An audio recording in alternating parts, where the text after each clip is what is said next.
நண்பர்களே, உங்கள் அனைவருக்கும் அறிவியல் வணக்கம். உயர்வுக்கு உயர்கல்வி என்ற இந்த இணைய வழிகாட்டி தொடர் நிகழ்வுக்கு உங்கள் அனைவரையும் அன்புடன் வரவேற்கிறோம். Biotechnology, biomedical engineering courses and opportunities, உயிரி தொழில்நுட்பம், உயிரி மருத்துவ பொறியியல் படிப்புகள் மற்றும் வாய்ப்புகள் என்ற தலைப்பில் இன்றைக்கு கலந்துரையாட இருக்கிறோம். தேசிய இமயமலையேற்ற சாகசத்தில் பங்கேற்ற நான் ஏறக்குறைய 14,000 அடி உயரத்தில் ஒரு இரவு தங்கினேன். அங்கு வெப்பநிலை எவ்வளவு தெரியுமா?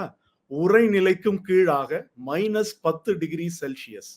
வளிமண்டல காற்றில் ஆக்சிஜனின் அளவு ஏறக்குறைய 40% குறைவு. இப்படிப்பட்ட கடுமையான சூழலில் நான் சந்தித்த முக்கிய பிரச்சனை கழிவறை வசதி இல்லாததுதான். இமயமலையின் உயரங்களில் பாதுகாப்பு பணியில் ஈடுபடுகிற நமது ராணுவ வீரர்களுக்கும் இதே சிக்கல் உண்டு.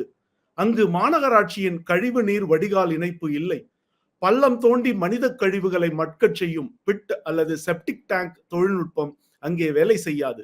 பள்ளம் தோண்டினால் பனி மனித கழிவுகளை மட்காமல் பத்திரமாக பார்த்து கொள்ளும்.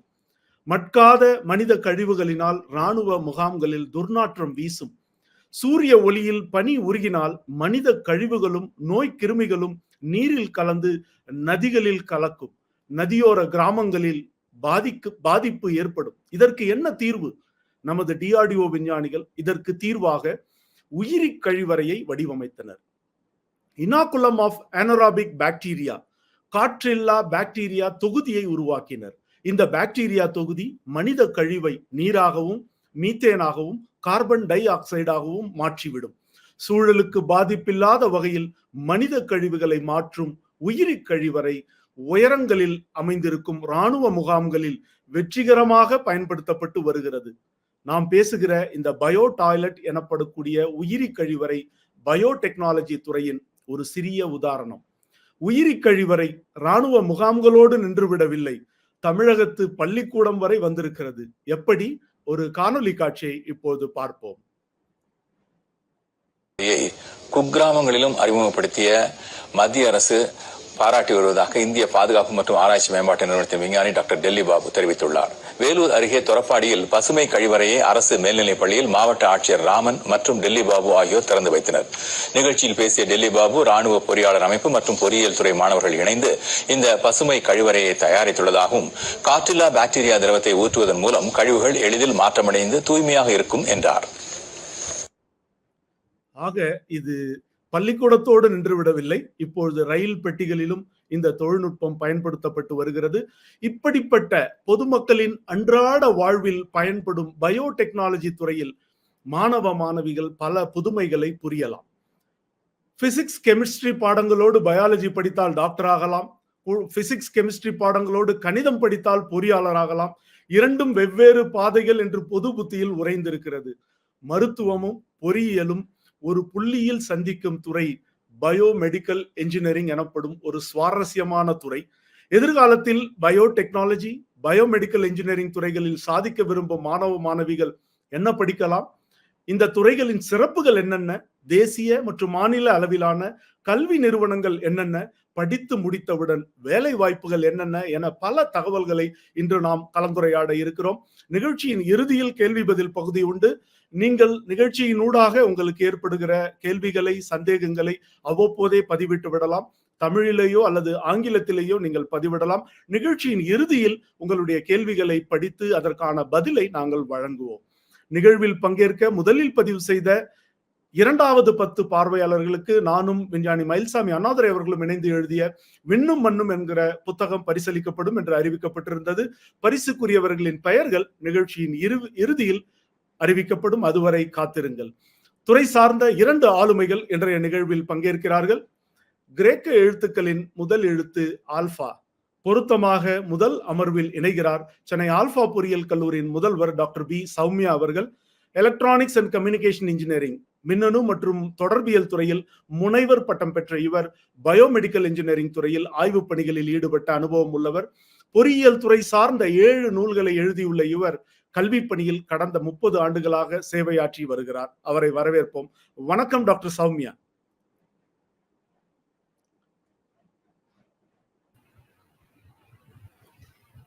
வணக்கம் சார்.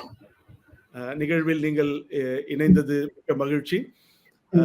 இப்போ 30 வருட ஆசிரியர் பணியோடு இந்த துறையில் பயோமெடிக்கல் இன்ஜினியரிங் துறையில் பல ஆராய்ச்சி பணிகளிலும் நீங்கள் ஈடுபட்டு வருகிறீர்கள்.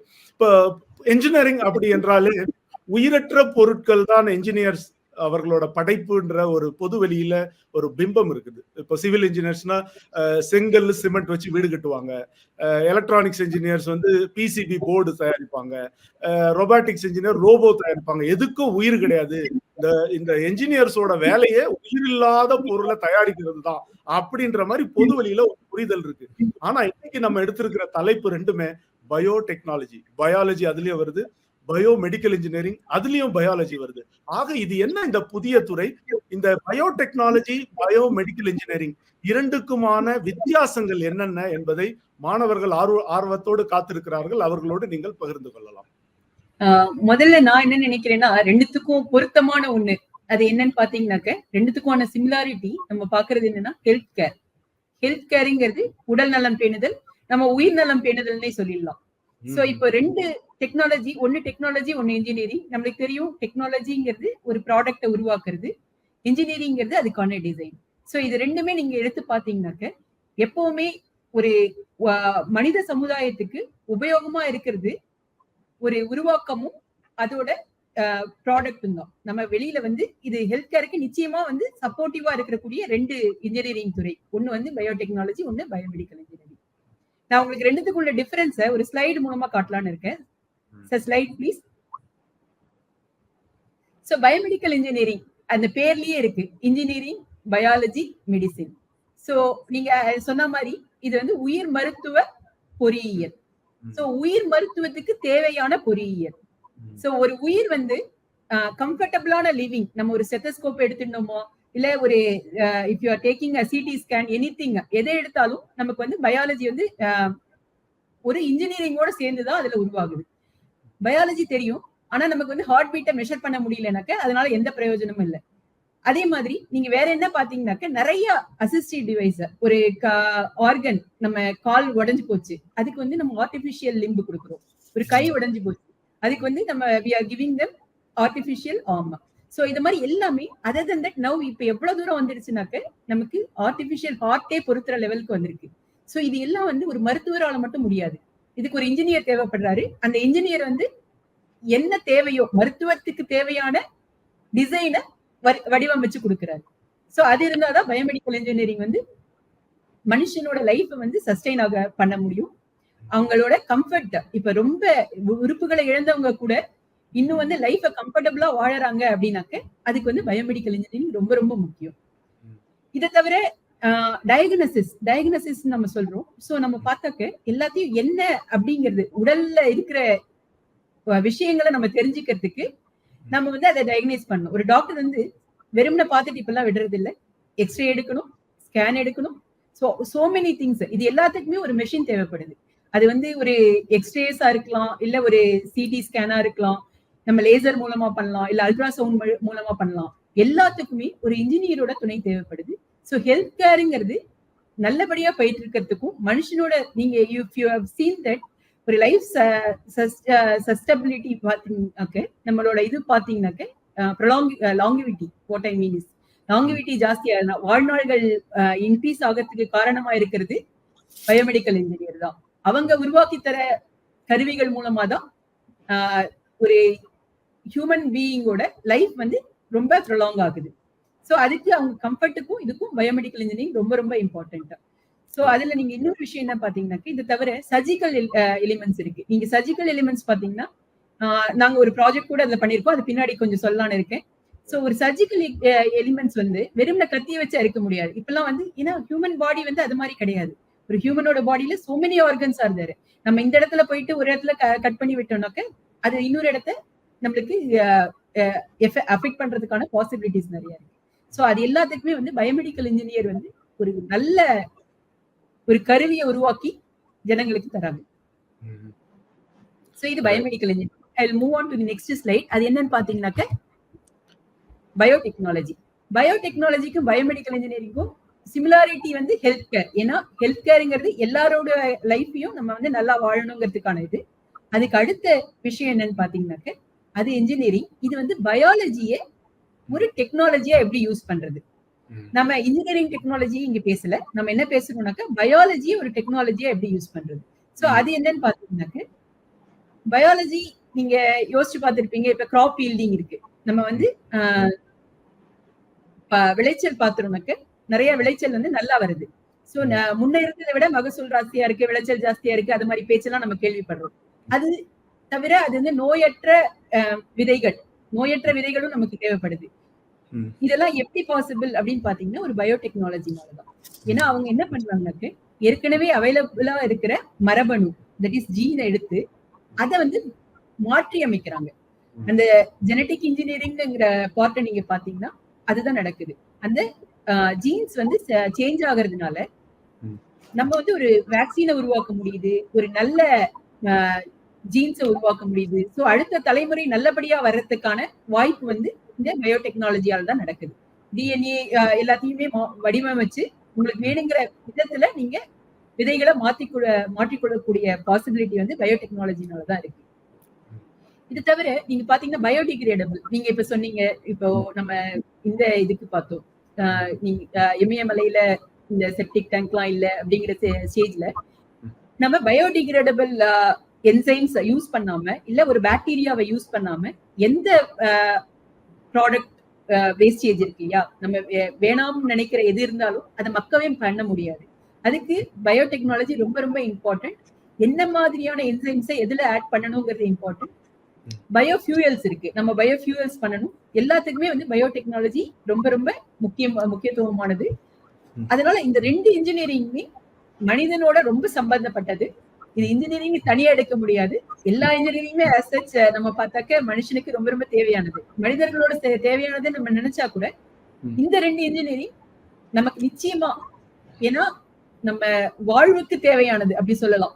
இது கம்ஃபர்ட்டை விட நம்ம லைஃப் ஸ்டைலுக்கு, நம்ம லைஃபே வந்து ரொம்ப இருக்கணும், நல்லபடியா இருக்கணும் அப்படிங்கிறதுக்கு இந்த ரெண்டுமே ரொம்ப ரொம்ப அவசியம். இந்த ரெண்டு துறைகளுக்கான அந்த வித்தியாசங்களே நீங்க சொல்லிடலாம்.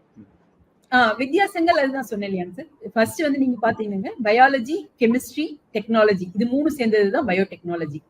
வேற இந்த துறைகள்ல வந்து இவங்க என்ன படிக்க போறாங்கன்னா ஒரு செல்லுலார் பயாலஜியோ இல்ல மைக்ரோ பயாலஜியோ அது மாதிரியான பயாலஜி, அதை வச்சு கெமிஸ்ட்ரி எடுத்து அவங்க வந்து சேர்ந்து படிக்க போறாங்க.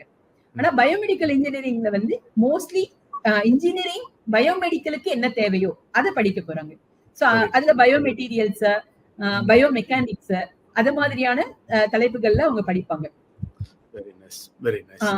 அப்புறம் மெடிக்கல் இன்ஸ்ட்ருமெண்ட்ஸை டிசைன் பண்ணுவாங்க. Okay, very nice. அப்ப நீங்க சிறப்பா பதிவு செஞ்சீங்க. இப்ப இந்த பயோமெடிக்கல் இன்ஜினியரிங் இதுல வந்து நீங்க சொன்னது மாதிரி இது வந்து ஒரு வாழ்வியல் சார்ந்தது, ஒரு மனிதனுடைய உடலியல் சார்ந்தது, லைஃப் எக்ஸ்பெக்டன்சி என்கிற மனித ஆயுளை நீட்டிக்கிற பல விஷயங்களை இந்த துறை செய்கிறது. பிறகு நீங்க சொன்னீங்க அசிஸ்டட் டிவைசஸ் என்று சொல்லப்படக்கூடிய உதவி உபகரணங்கள்.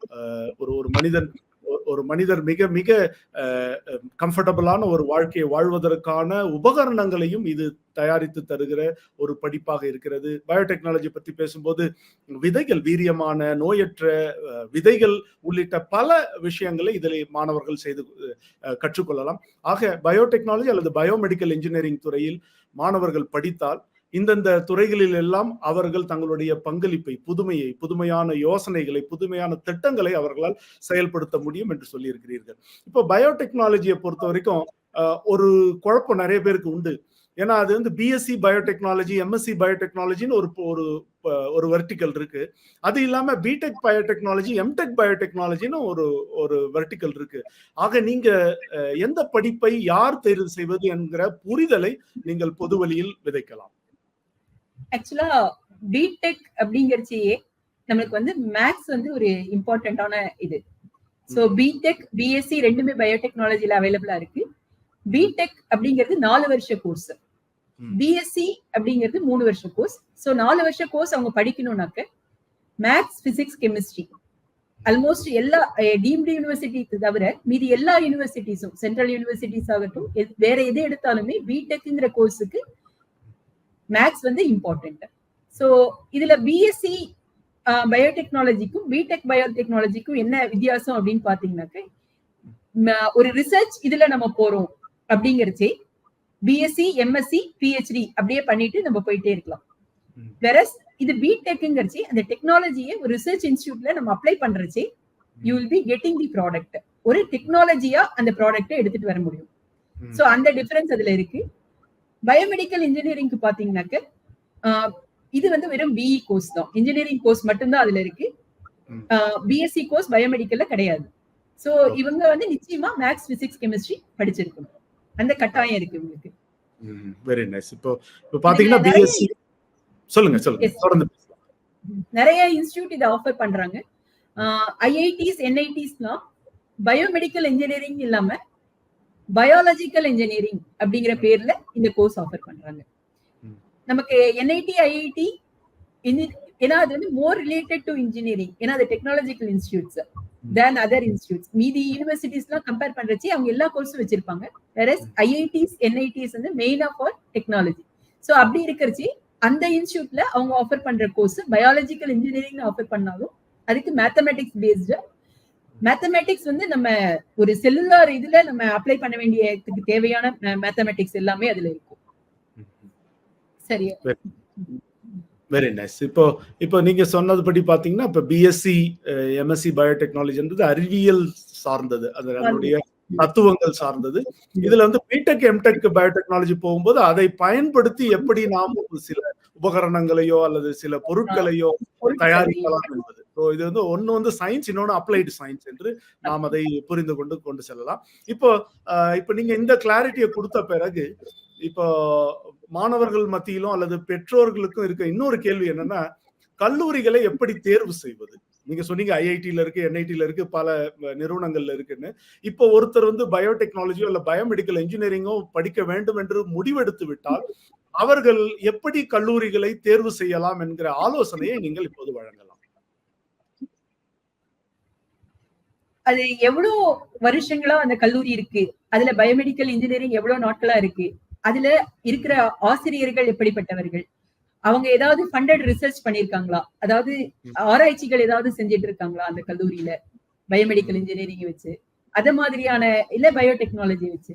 சோ அவங்களோட பேட்டன்ட் எவ்வளவு, இது வந்து அவங்க பேட்டன்ட் வாங்கியிருக்காங்க அவங்களோட ஆராய்ச்சிக்கு வச்சு பாக்குற போது நீங்க நிறைய கல்லூரிகள்ல பயோமெடிக்கல்ங்கிறது புதுசாக இன்ட்ரடியூஸ் பண்ண கோர்சஸ் தான் இருக்கு. பட் ஆனா நீங்க பாத்தீங்கன்னாக்க நிறைய கல்லூரிகள்ல நிறைய நாட்களாக நடக்கிற கோர்ஸும் இருக்கு. சோ அதுல நீங்க பாத்தீங்கன்னாலே அந்த டிஃபரன்ஸ் தெரிஞ்சிடும். எந்த கல்லூரியில ஆராய்ச்சிக்கு முக்கியத்துவம் கொடுக்கறாங்களோ அந்த கல்லூரியில நீங்க சேரலாம். சிறப்பு. அப்போ இப்போ வந்து இந்த துறைகள்ல இந்த படிப்புல சேரணும்னா இதற்கான நுழைவு தேர்வுகள் என்னென்ன? அது தேசிய கல்லூரியாக இருக்கலாம், மாநில கல்லூரியாக இருக்கலாம். இப்போ வந்து என்னென்ன நுழைவு தேர்வுகளை ஒரு மாணவன் மாணவி எழுத வேண்டும் இந்த பயோடெக்னாலஜி இல்ல பயோமெடிக்கல் இன்ஜினியரிங் படிப்பில், யூஜி படிப்பில் சேர்வதற்கு? Slide please. சோ இதுல இன்ஸ்டிடியூட் வந்து என்லிஸ்ட் பண்ணிருக்கீங்க சார், எந்தெந்த காலேஜஸ்ல இருக்குன்னு. சென்ட்ரல் யூனிவர்சிட்டிஸ் இருக்கு, ஸ்டேட் யூனிவர்சிட்டிஸ் இருக்கு, டீம்டு யூனிவர்சிட்டிஸ் இருக்கு, ஐஐடிஸ் இருக்கு, என்ஐடிஸ் இருக்கு. சோ நம்ம இதுல பொறுத்த மட்டும் எலிஜிபிலிட்டி வந்து முதல்ல நான் ஏற்கனவே சொன்ன மாதிரி மேத்ஸ், பிசிக்ஸ், கெமிஸ்ட்ரி இந்த 3 சப்ஜெக்ட் வந்து இருக்கணும் அண்ணா யூனிவர்சிட்டியில பசங்க சேரணும்னு நினைச்சாக்கு. அதேதான் ஐஐடிக்கும் என்ஐடிக்கும். ஆனா சில யூனிவர்சிட்டியில if it is a BSc கோர்ஸ்னாக்க பயாலஜி, பிசிக்ஸ், கெமிஸ்ட்ரியும் அக்செப்ட் பண்றாங்க பிஎஸ்சி பயோடெக் மட்டும். மீதி எல்லா கோர்ஸுக்குமே மேத்ஸ் வந்து கட்டாயம் தேவை. இதுல அண்ணா யூனிவர்சிட்டியை பொறுத்த மட்டும் என்ட்ரன்ஸ் எக்ஸாம்ங்கிறது கிடையாது. சோ மாணவர்களோட +2 மார்க்ஸ் வச்சு அவங்க ஹெச்எஸ்சில எவ்வளவு மார்க்ஸ் வாங்கினாங்களோ அதை வச்சுதான் வந்து அட்மிஷன் கொடுப்பாங்க. சோ +2 மார்க்ஸ்ல எலிஜிபிலிட்டி கிரைட்டீரியான்னு ஒண்ணு இருக்கு. எலிஜிபிலிட்டினா அவங்க அப்ளை பண்றதுக்கே என்ன தேவை அப்படிங்கிறது. அண்ணா யூனிவர்சிட்டியை பொறுத்த மட்டும் அவங்க +2ல 50% மார்க் எடுத்திருக்கணும் மொத்த சப்ஜெக்ட்ல. மேத்ஸ், பிசிக்ஸ், கெமிஸ்ட்ரியில கம்யூனிட்டியை பொறுத்து அவங்க ஜெனரல் கம்யூனிட்டி கேட்டகரியில வந்தாங்கன்னாக்க 45% மார்க்ஸ் இருக்கணும் மேத்ஸ், பிசிக்ஸ், கெமிஸ்ட்ரியில. அதர் கம்யூனிட்டிக்கு 40% மார்க் இருக்கணும். இதுதான் வந்து அண்ணா யூனிவர்சிட்டியை பொறுத்த மட்டும். சோ இதுல என்ட்ரன்ஸ் கிடையாது. ஆனா என்ஐடியை பொறுத்த மட்டும் அவங்க ஜேஇஇ போயிருக்கணும், ஜேஇஇ என்ட்ரன்ஸ் எழுதி இருக்கணும். சோ அதுக்கு வந்து அவங்களோட +2 மார்க்ஸ் வந்து மினிமம் 75% இருக்கணும். சோ இந்த என்ட்ரன்ஸ் ஜேஇஇ என்ட்ரன்ஸ் எழுதியிருந்தாங்கன்னா அவங்க மெயின்ஸை கிளியர் பண்ணிருக்கணும், அதுல அவங்க ரேங்க் வாங்கியிருக்கணும். சோ அந்த ரேங்கை வச்சு JoSAA joint seat allocation authority வந்து சீட் அலோகேட் பண்ணுவாங்க. இது வந்து கவுன்சிலிங் ப்ராசஸ். நம்ம அண்ணா யூனிவர்சிட்டி கவுன்சிலிங் எப்படி நடக்கிறதோ அதே மாதிரி ஜோசா கவுன்சிலிங்கும் நடக்கும். இதுவே இப்ப மெயின்ஸ் கிளியர் பண்ணிட்டாங்க, அடுத்து அட்வான்ஸ்டு போறாங்க. அட்வான்ஸ்ட்ல அவங்க அட்வான்ஸ்டுக்கு முதல் மெயின்ஸ்ல 2.5 லட்சம் ஸ்டூடெண்ட்ஸ் கிளியர் பண்ணவங்க ஃபர்ஸ்ட் 2.5 லட்சம் ரேங்க்ஸ் மட்டும்தான் அட்வான்ஸ் எழுத முடியும். அந்த அட்வான்ஸ்ல அவங்க எலிஜிபிள் ஆயிட்டாங்கன்னா அவங்க ஒரு லிமிட் வைப்பாங்க. அந்த லிமிட் இருந்ததுனாக்க சோ அவங்க வந்து ஃபர்ஸ்ட் 25,000 ரேங்க்ஸ் அதுக்குள்ள வந்தாங்கனாக்க அவங்க ஐஐடிக்கு போகலாம். இந்த ஐஐடிக்கு போறப்போ திருப்பி அகைன் ஜோசா தான் வந்து இதையும் கண்டக்ட் பண்ணும். பட் ஒன்லி ஃபார் யாரெல்லாம் அட்வான்ஸ் கிளியர் பண்ணாங்களோ அவங்களுக்கு மட்டும் இதை கண்டக்ட் பண்ணும். அதர் யூனிவர்சிட்டிஸா சில யூனிவர்சிட்டிஸ் அவங்க என்ட்ரன்ஸ் வைக்கிறாங்க, சில டைரக்டாவே கவுன்சிலிங் போறாங்க. சோ உங்க மேக்ஸ் பிசிக்ஸ் கெமிஸ்ட்ரி மார்க்ஸ் அதாவது +2ல இருக்கிற மார்க் ரொம்ப ரொம்ப முக்கியம். மேக்ஸ் பிசிக்ஸ் கெமிஸ்ட்ரி அதை வச்சுதான் அந்த கவுன்சிலிங் ப்ராசஸ் நடக்கும். மிக சிறப்பு. நீங்க எல்லாம் ஒரு ஓவராலா ஒரு பெர்ஸ்பெக்டிவ் கொடுத்துட்டீங்க. இப்போ தமிழக மாணவர்கள் அண்ணா பல்கலைக்கழகம் அதற்குட்பட்ட கல்லூரிகளில் வந்து அவர்களுக்கு நுழைவுத் தேர்வு கிடையாது. 12ஆம் வகுப்பு அவர்களோட அந்த மதிப்பெண்களின் அடிப்படையில் தான் அவங்களுக்கு அவங்களோட சேர்க்கை நடைபெறுகிறது. இப்போ என்ஐடி ஐஐடியை பொறுத்த வரைக்கும் JE mains and JEE advanced ரெண்டும் தேவைப்படுகிறது. பிறகு மற்ற யூனிவர்சிட்டி டீம்டு யூனிவர்சிட்டி உள்ளிட்ட மற்ற நிகர்நிலை பல்கலைக்கழகங்கள் அல்லது மற்ற பல்கலைக்கழகங்கள் அவர்களுக்கு ஏற்ற நுழைவுத் தேர்வுகளை வைக்கிறார்கள். சென்ட்ரல் யூனிவர்சிட்டி வந்து common central university entrance test கியூஎட்னு ஒரு தேர்வை வைக்கிறார்கள். கியூஎட் தேர்வு இருக்கிறது. பிறகு நீங்க சொன்ன மாதிரி இப்போ பிஎஸ்சி படிப்பை சேர்வதற்கு வந்து மேத்தமேட்டிக்ஸ் படிக்காமல் அவர்கள் பயாலஜி படித்திருந்தால் கூட பிஎஸ்சி அவர்கள் சேரலாம். சிறப்பு. இப்போ ஒரு மாணவன் வந்து ஒரு மாணவனோ மாணவியோ இந்த இதுல பிஎஸ்சியோ அல்லது பிடெக் பயோடெக்னாலஜி பயோமெடிக்கல் இன்ஜினியரிங் சேரணும்னா அவங்களுடைய கல்வி கட்டணம் தோராயமாக எவ்வளவு இருக்கும் பல்வேறு கல்வி நிறுவனங்கள்ல? அண்ணா யூனிவர்சிட்டி காலேஜஸ் பொறுத்த மட்டும் ஒரு 75,000 ரூபாய்கள் பர் இயரா. சோ அப்படி பாத்தீங்கன்னா ஒரு 3 லட்சம் இதர இதையும் சேர்த்தா கூட உங்களுக்கு 3-4 லட்சத்துக்குள்ள தே கேன் ஃபினிஷ் அவங்க முடிச்சிடலாம் அவங்க இது. சோ மீதி காலேஜஸ் பாத்தீங்கன்னாக்க டீம்டு யூனிவர்சிட்டி கட்டணங்கள் அதிகமாகத்தான் இருக்கும். அதை தவிர மீதி சென்ட்ரல் யூனிவர்சிட்டிஸ் கட்டணங்கள் அதே ரேஞ்சில தான் இருக்கு. நம்ம ஐஐடி வாட் எவர் நம்ம ஐஐடில எல்லா இன்ஜினியரிங்க்கும் என்ன கட்டணமோ அதே தான் வந்து இவ்வளவு.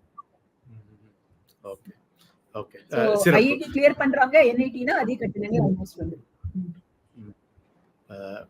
மகிழ்ச்சி. இப்ப வந்து இந்த துறையில இப்ப யூஜி படிக்கிறவங்க பிடெக் படிக்கிறவங்களுக்கு கேம்பஸ் பிளேஸ்மெண்ட் என்கிற வளாக வேலை வாய்ப்புகள் உண்டு. அது எந்த அளவுக்கு இருக்கு? இந்த எஸ்பெஷலி பயோடெக்னாலஜி பயோமெடிக்கல் இன்ஜினியரிங்க்கு கேம்பஸ் பிளேஸ்மெண்ட் எந்த மாதிரி இருக்கு? வெவ்வேறு கல்லூரி நல்ல வேலை வாய்ப்பு இருக்கு. நீங்க இந்த டைம் பாத்தீங்கன்னா எங்க காலேஜ்ல ஆல்மோஸ்ட் 95% பிளேஸ் ஆயிட்டாங்க. 95% வந்து பிளேஸ் ஆயிட்டாங்க. அதுவும் வந்து ஹெல்த் கேர் இண்டஸ்ட்ரியிலேயே அவங்க வந்து பிளேஸ் ஆயிருக்காங்க. சோ இந்த ஹெல்த் கேர் இண்டஸ்ட்ரிங்கிறது பொறுத்த மட்டும் ரிசர்ச்சா இருக்கலாம், இல்ல மெடிக்கல் எக்யூப்மெண்டா இருக்கலாம். சோ எதுல வேணா அது எல்லாமே வராங்க ஆல்மோஸ்ட். முன்னாடி வந்து சென்னையில வேலை வாய்ப்பு கம்மியா இருந்தது. ஆனா இப்ப வந்து ஆல்மோஸ்ட் எல்லா ரிசர்ச் கம்பெனிஸும் சென்னைக்கு வர ஆரம்பிச்சிட்டாங்க. சோ இந்த time we are proud to say நல்ல பிளேஸ்மெண்ட் வந்து பயோமெடிக்கலுக்கு பாசிபிளா இருக்கு. இன்னொன்னு பாத்தீங்கன்னாக்க நீங்க அப்ராட்ல ரொம்ப ரொம்ப இம்பார்ட்டண்டா நினைக்கிறது இந்த biomedical engineering. Because health care engineers வந்து ரொம்ப ரொம்ப வாண்டட். ஈவன் அவங்க ஹையர் ஸ்டடீஸ்க்கு அங்க போனா கூட இங்க வந்து அவங்களுக்கு ஹையர் ஸ்டடீஸ் வந்து இன்டர்ன்ஷிப்போட தான் அவங்களுக்கு கிடைக்குது. அவங்க வேலை வாய்ப்போட சேர்ந்த இதுவா இருக்கு, படிப்பா இருக்கு. சோ அந்த விதத்துல பயோமெடிக்கல் இன்ஜினியரிங் ரொம்ப ரொம்ப நல்ல விதமா போயிட்டு இருக்கு. மினிமம் சேலரி பாத்தீங்கன்னா 3 லட்சத்துல இருந்து ஆரம்பிக்குது. எங்க காலேஜ் பொறுத்த மட்டும் இப்போதைக்கு 10 லட்சம் வந்து ஹையஸ்ட் பிளேஸ்மெண்ட் கொடுத்திருக்கோம் பயோமெடிக்கல் இன்ஜினியருக்கு. சோ இன்னும் நிறையவும் வரதுக்கு. ஏன்னா இது வந்து ஒரு கோர் இன்ஜினியரிங்ல நீங்க ஜாயின் பண்ணிட்டீங்கன்னாக்க வித்தின் 2 இயர்ஸ் அது ட்ரிபிள் ஆகிறதுக்கும் அவங்களோட ஒவ்வொரு இண்டிவிஜுவலோட திறமையை பொறுத்து அது அதிகமாகிறதுக்கான வாய்ப்பு நிறைய இருக்கு. மிக சிறப்பு. அப்போ இந்த துறையில படிக்கிறவங்களுக்கான வேலை வாய்ப்புகள் பிரகாசமாக இருக்கின்றன. ஆமா. இன்னும் பாத்தீங்கன்னாக்க இப்போ டேட்டா அனலிட்டிக்ஸ்னு ஒரு துறையை பத்தி நம்ம பேசுறோம். டேட்டா அனலிட்டிக்ஸ் எல்லாரும் என்ன நினைக்கிறாங்கன்னா அது ஒன்லி ஃபார் ஐடி இன்ஜினியர்ஸ் இல்ல கம்ப்யூட்டர் சயின்ஸ் இன்ஜினியர்ஸ் அப்படின்னு நினைக்கிறாங்க. ஆனா டேட்டா அனலிட்டிக்ஸ்ல ஹெல்த் கேர் டேட்டா அனலிட்டிக்ஸ் தான் வந்து ரொம்ப ரொம்ப இம்பார்ட்டன்டா இருக்கு. அதுக்குதான் வந்து நிறைய இன்ஜினியர்ஸும் வாண்டடா இருக்கு. சோ அது நம்ம இன்னும் கூகுள்ல சர்ச் பண்ணி பார்த்தாலே பார்க்கலாம். டேட்டா அனலிஸ்ட் ஜாப்ஸ் போட்டீங்கனாலே உங்களுக்கு வந்து நல்லா தெரியும். அதுல வந்து ஹெல்த் கேர் டேட்டா அனலிஸ்ட் நிறைய வந்து இம்பார்ட்டன்ட் நம்பர்ஸ் கால் ஃபார் வந்து. Okay, very nice. இப்போ நீங்க பயோமெடிக்கல் பிளேஸ்மென்ட் பத்தி சொன்னீங்க. பயோடெக்னாலஜி பிளேஸ்மென்ட் பத்தி எப்படி இருக்கு இப்போதைய நிலை? பயோடெக்னாலஜி பாத்தீங்கன்னா எல்லா இண்டஸ்ட்ரியும் இருக்கு சார். உங்களுக்கு அக்ரிகல்ச்சரல் இண்டஸ்ட்ரி இருக்கு சார். அந்த ஸ்லைட் கொஞ்சம் பாருங்க. Agricultural industry, pharmaceutical industry,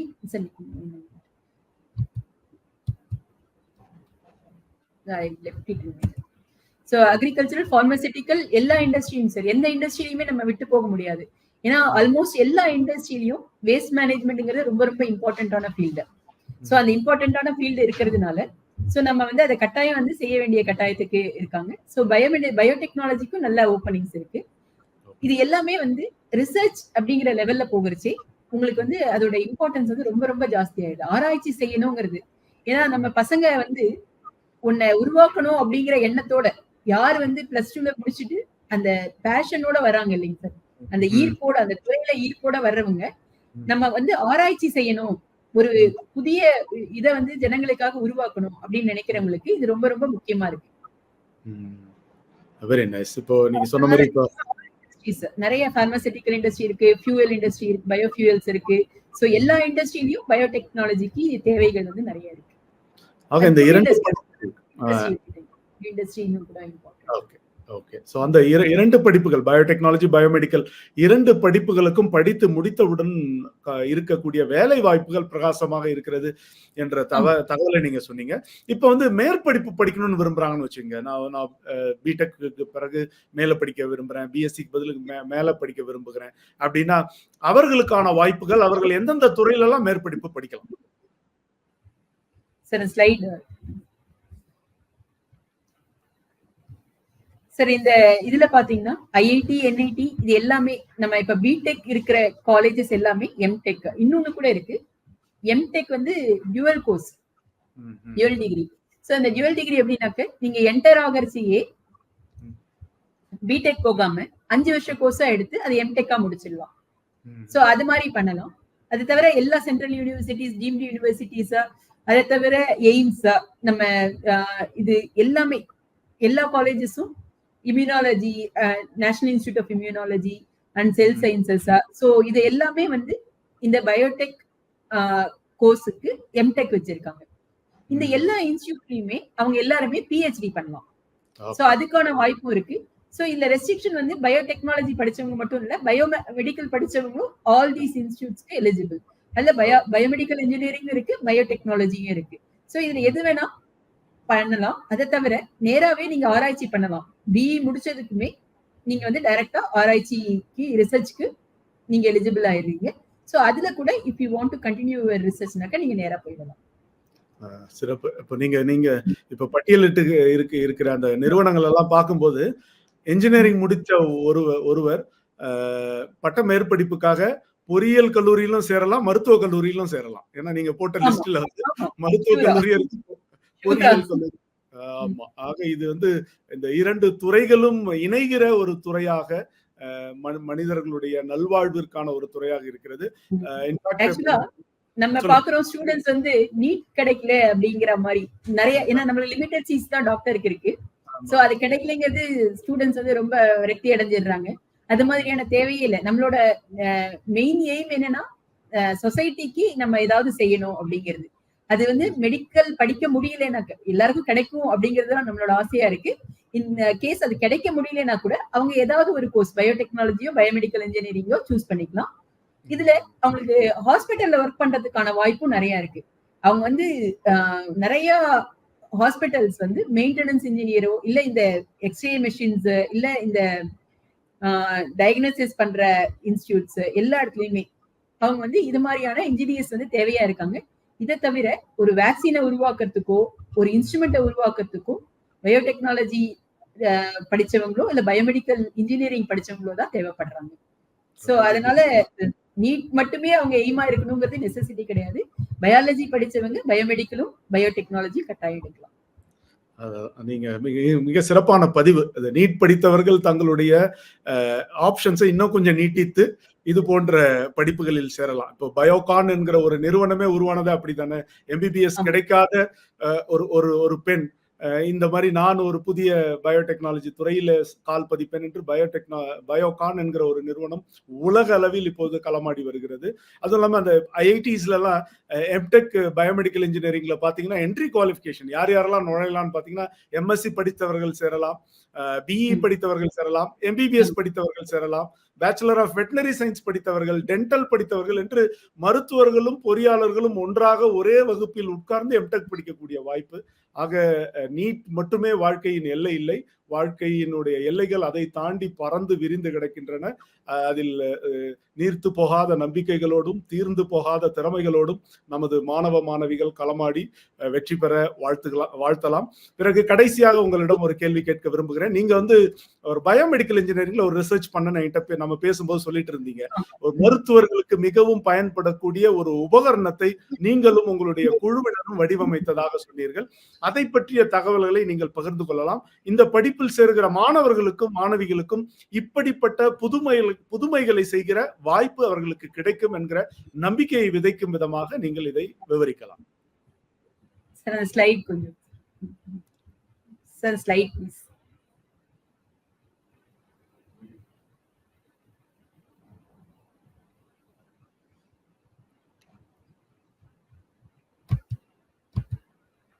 sir, நாங்க பண்ணின ப்ராஜெக்ட் என்னன்னு பாத்தீங்கன்னாக்க design and fabrication of compact bone holding forceps for long bone fracture. நமக்கு தெரியும் லாங் போன்ஸ் உடம்புல நம்ம தையிலையும் கையிலையும் இருக்கு. ஸோ இந்த இடத்துல இருக்கிற லாங் போன் ஃப்ராக்சர் ஆச்சுனாக்க என்ன பண்றாங்க அப்படின்னா மெக்கானிக்கல் ஃபோர்செப்ஸ், பழைய ஃபோர்செப்ஸ் ட்ரெடிஷ்னலா ஒண்ணு இருக்கும். அந்த ஃபோர்செப்ஸ் தூக்கி காலை கட் பண்ணி தான் அந்த ரெண்டு போனையும் நம்ம பிடிக்க முடியும். ஸோ அந்த போனை பிடிக்கிறதுக்கான ஃபோர்செப்ஸ் கொஞ்சம் உள்ள போகிறதுக்கு, ஏன்னா நீங்க பாத்தீங்கன்னா அந்த டிசைன்லயே தெரியும், இட் ஹாஸ் டு ஓப்பன். இவ்வளவு பெருசா ஓப்பன் பண்ணா இருந்தாதான் அது உள்ள போக முடியும். அதுக்கான கட் இது ஒரு டாக்டர் தான் எங்களுக்கு சஜஸ்ட் பண்ணாரு. அந்த கட் ரொம்ப ஃபுல்லா பண்ணணும். அப்ப என்ன ஆகுதுன்னா நிறைய ரத்தம் வீணாகுது. சோ அந்த ரத்தம் வீணாக கூடாது அப்படிங்கிறது தான் அவங்களோட எண்ணமா இருந்தது. அப்ப நாங்க ஒரு சஜஷன் கொடுத்தோம். நம்ம இந்த மாதிரியான ஃபோர்செப்ஸ ஷார்ப் எட்ஜஸ் இல்லாம சிலிண்ட்ரிக்கல் ஷேப்ல போட்டு அது கரெக்டா உள்ள போக முடியும். அந்த பாசிபிலிட்டி இருக்கு. சோ அத மாதிரியான ஒரு எண்ணம் நமக்கு தோணித்து. சோ அதை we have projected. அதை டிபிடிக்கு டிஎஸ்டிக்கு சப்மிட் பண்ணோம், department of science and technology. அந்த ப்ராஜெக்ட் செய்யறதுக்கு ஒரு 23 lakhs அவங்க சாங்ஷன் பண்ணாங்க. சோ அந்த ப்ராஜெக்ட் இது நீங்க யோசிச்சு பாத்தீங்கன்னாக்க ஹியூமன் பாடி அப்படிங்கிறதுனால நம்ம டைரக்டா எந்த மெட்டீரியலை கூட கொண்டு வர முடியாது. சோ பயோமெட்டீரியல் அப்படின்னு சொன்னோம். சோ ஒரு பயோமெட்டீரியல் என்ன பயோமெட்டீரியல் இது எல்லாமே ஸ்டூடெண்ட்ஸ் அவங்க தேர்ந்தெடுத்து கொடுத்தது. என்ன பயோமெட்டீரியலை நம்ம கொடுக்கணும் அப்படிங்கிறது ஒரு டைட்டானியம் அலாய் தான் பாடிக்கு கரெக்டா இருக்கும். சோ அது மாதிரியான அலாயை நம்ம சூஸ் பண்ணினோம். அதுக்கப்புறமா அந்த டிசைன் நமக்கு யோசிக்கிறதே சிம்பிளா தெரியும். அந்த காம்பினேஷன் 2 சென்டிமீட்டருக்குள்ள அந்த size of the compact bone holding ஃபோர்செப்ஸை கொண்டு வரச்சு நம்ம அதுக்கான டிசைன் ஒவ்வொரு பார்ட்டும் எவ்வளவு திக்னஸ் இருக்கணும், எவ்வளவு டிஸ்டன்ஸ் இருக்கணும், இது எல்லாமே டிசைன் பை தி ஸ்டூடெண்ட்ஸ். அதுக்கு நாங்க சாலிட் ஒர்க் சாஃப்ட்வேரை பயன்படுத்தினோம். அதை வச்சு நம்ம ஒரு திருகு மாதிரி வச்சு அதை திருகினோம்னாக்க அந்த உள்ள 2 சேம்பர் மாதிரி இருக்கும். ஒரு சேம்பர் ஆளுக்குள்ள போகும், போயிட்டு அது உள்ள இருந்து இந்த ஃபோர்செப் ஓபன் ஆகும். நம்ம அந்த திருகரிச்சு அது ஓபன் ஆகும். போன் டிஸ்டன்ஸ் வந்த உடனே அதை கிளாம்ப் பண்ணிட்டு அதை க்ளோஸ் பண்ணிட்டு நம்ம அதை பிடிச்சிப்போம். சோ இத மாதிரியான ஒண்ணு நாங்க வடிவமைச்சிருக்கோம். அந்த வீடியோ ப்ளீஸ். அந்த வீடியோ நீங்க பாத்தீங்கன்னா இது உங்களுக்கு ரொம்ப புரியுற மாதிரி இருக்கும். சோ இதுதான் அந்த போன் ஹோல்டிங் ஃபோர்செப்ஸ். சோ மொத்தமே இதோட இது 2 சென்டிமீட்டர் தான். சோ இதுல பாத்தீங்கன்னாக்க இத நீங்க ரொட்டேட் பண்றது அது காட்டுறாங்க. ரொட்டேட் பண்றது அந்த ரொட்டேஷன் பண்றச்சே இது வெளியில வருது. வெளியில இது உள்ள போகிறச்சே இது ஓப்பனிங் இருக்காது. ஏன்னா அது சதையெல்லாம் ஊடுருவி உள்ள போய் போனை பிடிக்கணும். சோ பின்னாடி உள்ள போகிற வரைக்கும் அது ஓப்பனிங்கே இருக்காது. போன் ரீச் ஆகிறச்சே தான் அது வந்து ஓப்பன் ஆகும். ஸோ அது மாதிரியான ஒரு ஃபோர்செப்ஸ் வந்து நாங்க டிசைன் பண்ணிருக்கோம். ஸோ இது ஒரு சாலிட் ஒர்க்ஸ்ங்கிற சாஃப்ட்வேர்ல பண்ணப்பட்டது. ஸோ இதுல ஸ்டூடெண்ட்ஸோட கான்ட்ரிபியூஷன் ஃபுல் சார். அவங்க தான் வந்து இந்த என்டையர் இதை டிசைனையே கொண்டு வந்தாங்க. நம்மளை பொறுத்த மட்டும் நம்ம ஐடியா கொடுக்குறோம், ஆனா அதுல ஒர்க் பண்றது ஸ்டூடெண்ட்ஸ் தான். இது மட்டும் இல்ல, நிறைய ஃபண்டிங் ஏஜென்சிஸ் இருக்கு. நம்ம ஐசிஎம்ஆர் இருக்கு. ஸோ இது மாதிரி funding agencies, Indian council for medical research, அவங்க எல்லாருமே ஒரு ஹியூமன் லைஃபுக்கான இம்பார்ட்டன்ஸை கொடுத்து அதை வீணாக கூடாது, அதுக்கான தேவைகளை பூர்த்தி செய்யணும் அப்படிங்கிறதுக்காக நிறைய ஃபண்டிங் கொடுக்குறாங்க. ஸோ இது one of the funding project. இது மாதிரி நம்ம என்ன வேணா ஃபண்டிங் கேட்கறதுக்கு நிறைய விதமான இந்த ப்ராஸ்தட்டிக் லிம்போ, இன்னும் கூட நம்ம எல்லா இதையுமே ஹியூமன் பாடியே நம்ம எக்ஸ்ப்ளோர் பண்ணல அப்படின்னு தான் சொல்றாங்க. ஒன்லி 30% ஆஃப் ஹியூமன் பாடி தான் எக்ஸ்ப்ளோர்டு அப்படிங்கிறது தான் எல்லாருமே சொல்றது. மொத்த உடலை வந்து நம்ம வந்து எக்ஸ்ப்ளோர் பண்ணாம இருக்கிறதுனால எல்லாத்துக்கான ரிசர்ச்சுக்கான வாய்ப்பு வந்து பயோமெடிக்கல் இன்ஜினியரிங்லையும் பயோடெக்னாலஜிலையும் எங்கேயும் போகுது சார். அது நம்ம சொல்லவே முடியாது. It is unlimited. அந்த லெவலுக்கு. Very nice. மிக சிறப்பாக பதிவு செய்தீர்கள். இப்ப பாத்தீங்கன்னா நீங்க அந்த பண்ணது உடைந்த எலும்பை பிடிக்கக்கூடிய ஒரு உபகரணத்தை மருத்துவர்களுக்காக வடிவமைத்திருக்கிறீர்கள். அதுலயும் நிறைய மாணவர்களுடைய பங்களிப்பு, அதை வடிவமைப்பதிலிருந்து அதில் அந்த சாஃப்ட்வேர் மென்பொருளை பயன்படுத்தி அது எப்படி வேலை செய்கிறது என்பதை உருவாக்குவது என்று பல தளங்களில் அவர்கள் இருக்கிறார்கள். பயோ கம்பேட்டிபிள் மெட்டீரியல் என்று சொன்னீர்கள். உடலோடு ஒத்து போகக்கூடிய டைட்டானியம் உள்ளிட்ட பொருட்களை கொண்டுதான் இதை நாம் செய்ய வேண்டும். ஆக இந்த ஒரு யூஜி அளவிலேயே பிடெக் படிப்பு அளவிலேயே மாணவர்கள் மாணவிகள் தங்களுடைய புதுமைகளை செயல்படுத்துவதற்கான வாய்ப்பு இந்த பயோடெக்னாலஜி பயோமெடிக்கல் துறையில் இருக்கிறது. அதற்கான பண உதவியும் இந்த ஆராய்ச்சி செய்வதற்கான ஃபண்டிங் ஏஜென்சி என்று சொன்னீர்கள். இப்படி பண உதவி செய்வதற்கான மத்திய அரசினுடைய பல நிறுவனங்கள் இருக்கிறது. ஆக தாராளமாக மாணவ மாணவிகள் இந்த துறையில் ஈடுபாடு கொண்டவர்கள், நீங்க சொன்னீங்க இந்த மாதிரி ஒரு வெறியோடு இருக்க வேண்டும் என, ஆராய்ச்சி செய்ய வேண்டும் என்கிற வெறியோடு ஆர்வத்தோடு ஊக்கத்தோடு இருக்கிற மாணவர்கள் இந்த துறையில் நீங்கள் களமாடலாம். வெற்றி விரைவில் உங்களுக்கு வசப்படும்.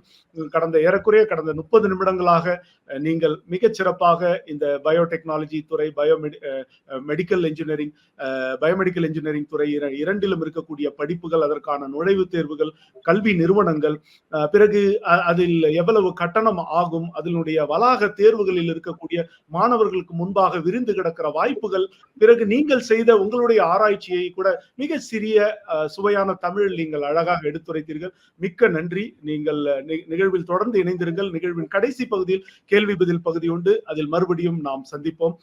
முதல் அமர்வு நிறைவேறுகிறது. நாம் இப்போது இரண்டாம் அமர்வில் இப்பொழுது நமது அடுத்த சிறப்பு விருந்தினரை நாம் சந்திக்க இருக்கிறோம். Doctor K Kathirvelu.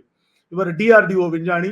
பெங்களூருவில் உள்ள defence bio engineering and electro medical laboratory. இந்த நிறுவனம் பாதுகாப்பு உயிரி பொறியியல் மற்றும் மின் மருத்துவ ஆய்வகம். இது மிக மிக முக்கியமான நிறுவனம். இப்ப நாம் பேசிக் கொண்டிருக்கிற பயோடெக்னாலஜி பயோமெடிக்கல் இன்ஜினியரிங் துறைகளில் மிக மகத்தான சாதனைகளை செய்த நிறுவனம். கோவிட் பெருந்தொற்று காலத்தில் இந்தியாவிற்கு பல முக்கிய பங்களிப்பை, கண்டுபிடிப்புகளை தந்த இந்த நிறுவனத்தின் மூத்த விஞ்ஞானியாக இருப்பவர் டாக்டர் கே கதிர்வேலு அவர்கள். தற்போது அவர் DRDO industry academia centre for excellence என்கிற பாரதியார் பல்கலைக்கழகமும் DRDOவும் இணைந்து அமைத்த தனிச்சிறப்பு மையத்தின் கூடுதல் இயக்குநராக கோயம்புத்தூரில் பணியாற்றி வருகிறார். சுற்றுச்சூழல் அறிவியல் என்ற என்வாயன்மெண்டல் சயின்சஸ் துறையில் முனைவர் பட்டம் பெற்ற இவர் அதே துறையில் DSc என்கிற டாக்டர் ஆஃப் சயின்ஸ் என்ற உயரிய பட்டத்தையும் பெற்றவர்.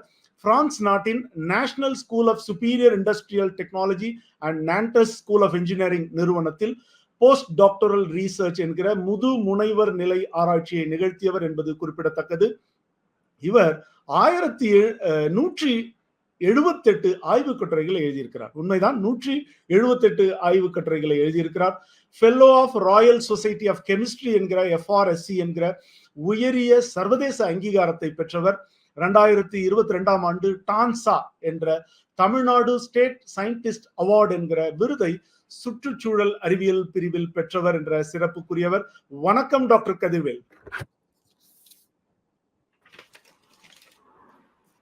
வணக்கம் சார்.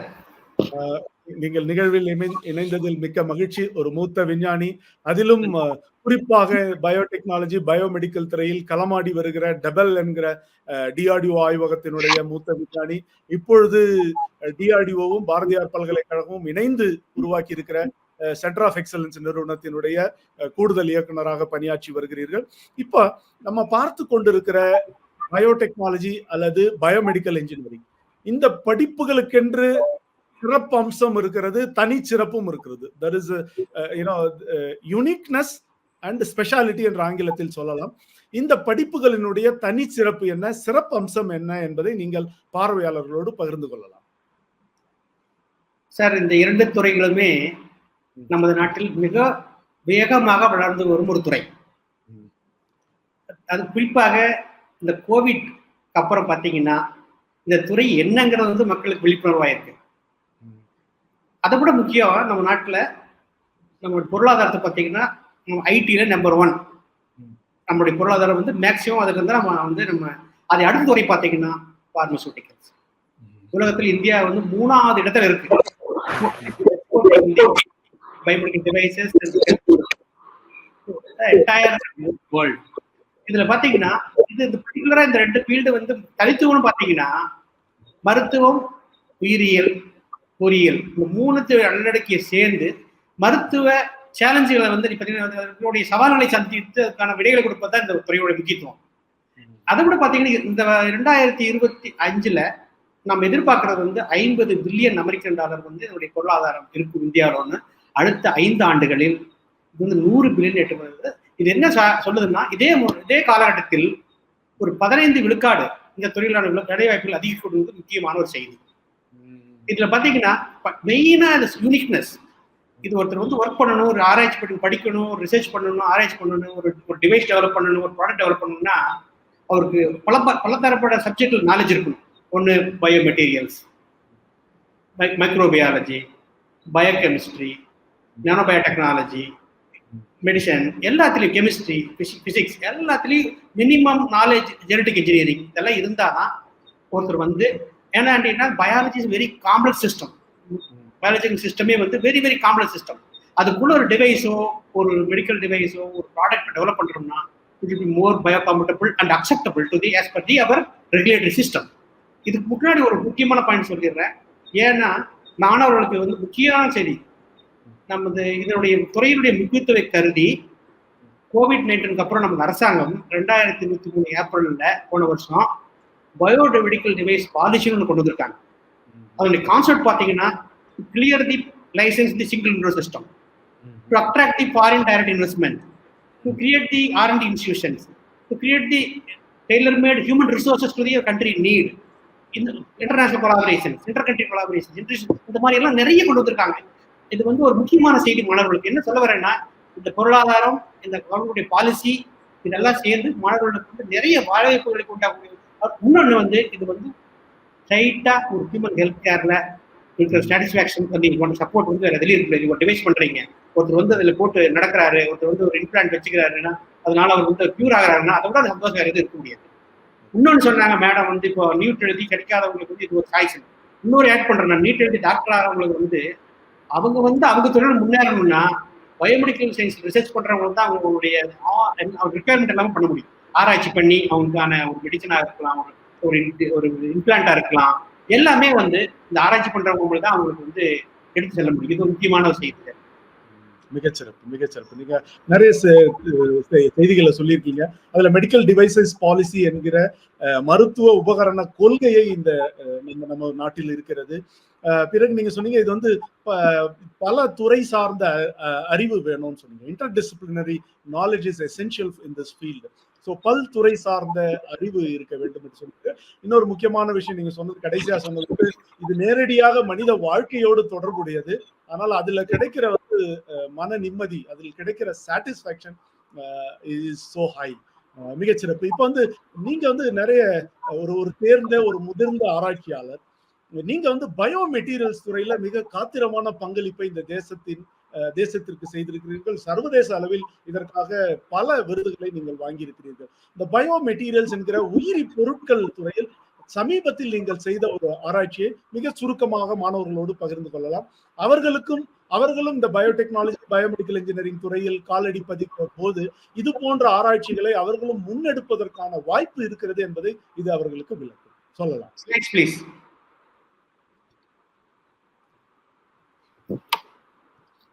நான் சொன்ன மாதிரி இது வந்து கம்ப்ளீட்லி இன்டர்டிசிப்ளினரி சப்ஜெக்ட்.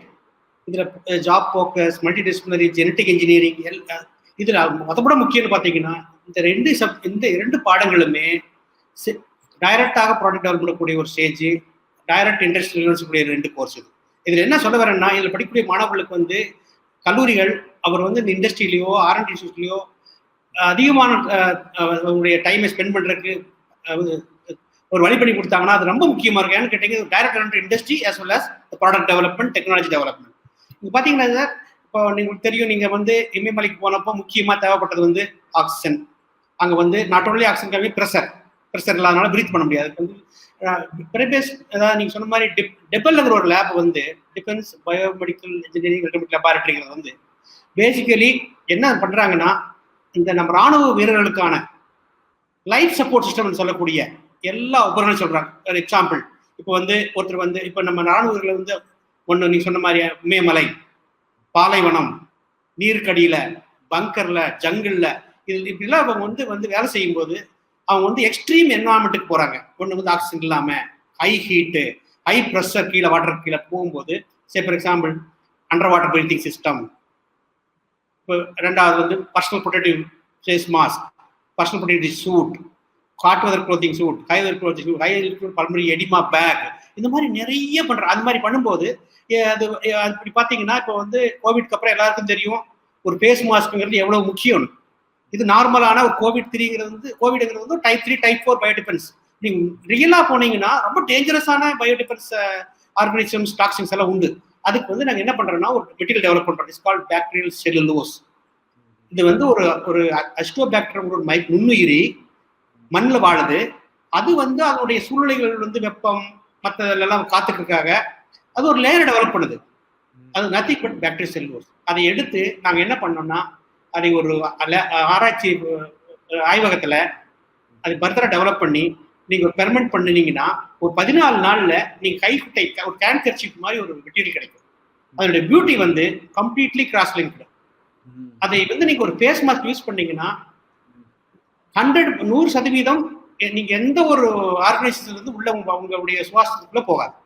அதே மாதிரி அதனுடைய பியூட்டி வந்து இதோடைய வாட்டர் ஹோல்டிங் கெப்பாசிட்டி 200%. இப்படி இருக்கும்போது நீங்க எவ்வளவு ட்ரக் வேணாலும் லோட் பண்ணலாம். It's so soft material. And again நீங்க பாத்தீங்கன்னா அந்த ஒரு காயம்ங்கிறது வந்து நிறைய இருக்கு. இப்போ வந்து ஜஸ்ட் ஸ்கின் போறது, ஸ்கின்னுக்கு கீழே செல் ஒரு சதை போறது, சதைக்கு எலும்பு உரிக்கு போறது. இதுல என்ன முக்கியம்னா, இதுல வந்து முக்கியமா நுண்ணுயிர்கள் வந்து அது வந்து நம்ம வந்து இன்ஃபெக்ஷன் ஆகி இந்த புண்ணு வந்து தடுக்க விடவே விடாது. அதுக்காக இதுல போரான், மஞ்சள் இருக்கிற குர்குமின், இது ரெண்டையும் லோட் பண்ணி இது ஒரு மெட்டீரியல் டெவலப் பண்ணி இதை வந்து ஈவன் ஒரு தீப்பட்ட காயம், தீ பூண்டு, அதுக்கு கூட நீங்க வந்து பயன்படுத்தி சக்சஸ்ஃபுல்லா டெவலப் பண்ணியிருக்கோம். அதே மாதிரி இப்போ வந்து ஒரு இடத்துல வந்து இப்போ போன் வந்து முக்கியம். போன் இம்ப்ளான்ட் வச்சுட்டோம், அங்க வந்து சதை வளரணும். அதுக்கு என்ன பண்ணிருக்கணும் நாங்க, அதாவது எலக்ட்ரோ ஸ்பின்னிங் சொல்லிட்டு எல்லா பாலிமரையும் நீங்க வந்து லிக்விடா மாத்தி அதை வந்து ஹை எலக்ட்ரிக்கல் ஃபீல்ட்ல வச்சு can convert into fibre, mat, where you have excellent biomedical property. அதை பேஸ் பண்ணி அதுல வந்து இப்போ கால்சியம் அண்ட் அதர் லோட் பண்ணி இன் கைட்டோசான். அது என்ன பண்ணுதுன்னா, இந்த கால்சியம் ஸ்லோஸா ரிலீஸ் ஆகி அந்த வந்து அங்க வந்து நமக்கு வந்து இந்த டிஷ்யூ வளர்றதுக்கான ஒரு வாய்ப்பு டெவலப் பண்ணி அதை வந்து சக்சஸ்ஃபுல்லா பேட்டன் பண்ணியிருக்கோம் ரெண்டுலையுமே. இது வந்து ஒரு முக்கியமான ஒரு ஆராய்ச்சி. அதுக்கப்புறம் பாத்தீங்கன்னா இப்போ வந்து பயோ இமேஜிங் பாத்தீங்கன்னா ஒரு முக்கியமான துறை. இப்போ பாத்தீங்கன்னா எங்க போனா இப்போ தலையில் அடிபட்டுருச்சு, என்ன பண்ணுவாங்க, எம்ஆர்ஐ, ஸ்கேன், பிஏடி, பிஎஸ்சி, இதெல்லாம் பண்ணும்போது என்ன ஆகும்னா, நம்ம ஒவ்வொரு ஸ்கேனிங்க்கும் different type of gadolinium magnetic material ஒவ்வொன்றுக்கும் தனித்தனியா எடுக்க வேண்டியிருக்கு. அதை ப்ரொபோஸ் அதை வந்து ஓவர் கம் பண்றதுக்கு நாங்கள் மேக்னீஸ் டங்ஸ்டேட்ங்கிற ஒரு இதை வந்து ஒரு பயாலஜிக்கலி காம்பேட்டபிள் ஹைட்ரோனிக் ஆசிட் மாடிஃபை பண்ணி அதை வந்து 3 சேர்ந்து ஒரே இதுல ஒரே கான்ட்ராஸ்ட் ஏஜென்ட் வச்சு இந்த 3 ரிசல்ட்ஸ் எடுக்கிற மாதிரி ஒரு இருக்கோம். அது வந்து இனி நாங்கள் இன்னும் பப்ளிஷ் பண்ணல, பேட்டன் பண்ணல. ஸோ அந்த குறித்த நேரத்தில் உங்களோட பகிர்ந்துகள். அதே மாதிரி இப்போ எல்லாரும் நேனோ டெக்னாலஜி ஒர்க் பண்றாங்க. நேனோ டெக்னாலஜி வந்து நிறைய application, sensor, physical sensor, chemical sensor, visual sensor, decontamination material. இதுல முக்கியமா நீங்க ஒரு பாடியில வந்து பர்டிகுலர் ஒரு இன்ஃபெக்ஷன் இருக்கு, அதை வந்து கண்டறியணும்னா ஜென்ரலா வந்து நம்ம ஆர்கானிக் டை யூஸ் பண்றோம். அது வந்து ஃப்ளோரசன்ட் பிரைட், அது வந்து எக்ஸ்ட்ரீம் டாக்ஸிக். அதை ஓவர் கம் பண்றதுக்கு இந்த குவாண்டம் டாட்டர் என்னன்னா small particle having particle less than 10 nanometer size. இதனுடைய குளோரசன் ப்ராப்பர்ட்டி இருக்கும். கெமிஸ்ட்ரி பயோரிசோர்ஸ் மாதிரி நீங்க லைட் கொடுத்தீங்கன்னா லைட்டா ஒரு குளோரசன் ப்ராப்பர்ட்டி அதை நீங்க பாடியில செலுத்தி நீங்க வந்து இமேஜ் பண்ணினீங்கன்னா இதோட பியூட்டி வந்து 0 dimension material, single crystal material, excellent material for bio imaging. இது வந்து நாங்க குவாண்டம் டாட்டில் பண்ணியிருக்கோம். இது என்ன பியூட்டின்னா குவாண்டம் டாட்டா வந்து ஜென்ரலா வந்து டிரான்ஸ்மிட்ல கிடைக்கும். கேட்மியம், டெலூரியம் இதெல்லாம் என்னன்னா டாக்ஸிக். இது ஓவர் கம் பண்றதுக்கு குவாண்டம் டாட் டெவலப் பண்ணுறது, அதுக்கு மேல செல் இன்னும் டெவலப் பண்ணணும். அது கோர் செல் ஃபார்மேஷன் வித்தவுட் லூசிங் தி குவாண்டம் ப்ராப்பர்ட்டி. இதெல்லாம் யூஸ் பண்ணி இதுவே டெவலப் பண்ணி நாங்க இதுக்கு ஒரு பேட்டன்ட் வாங்கியிருக்கோம்.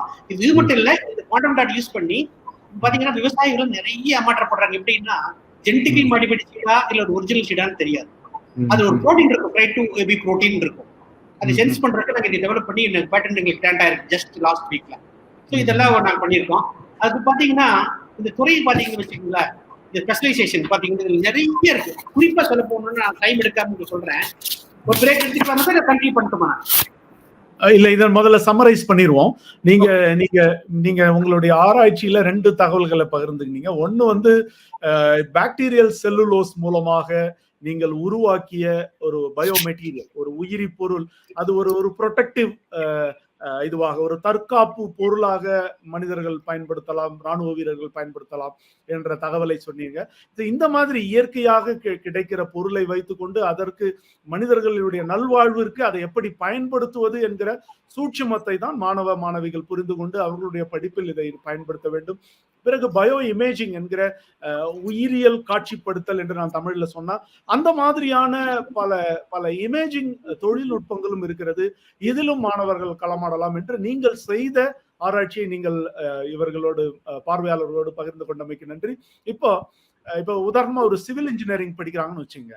இப்போ ஒரு கட்டட பொறியியல்னு தமிழ்ல சொல்லிடுவோம். அவங்க வந்து வீடு கட்டலாம், சாலை அமைக்கலாம், அணை கட்டலாம், இப்படி பல தளங்களில் அவர்கள் களமாடுவார்கள்.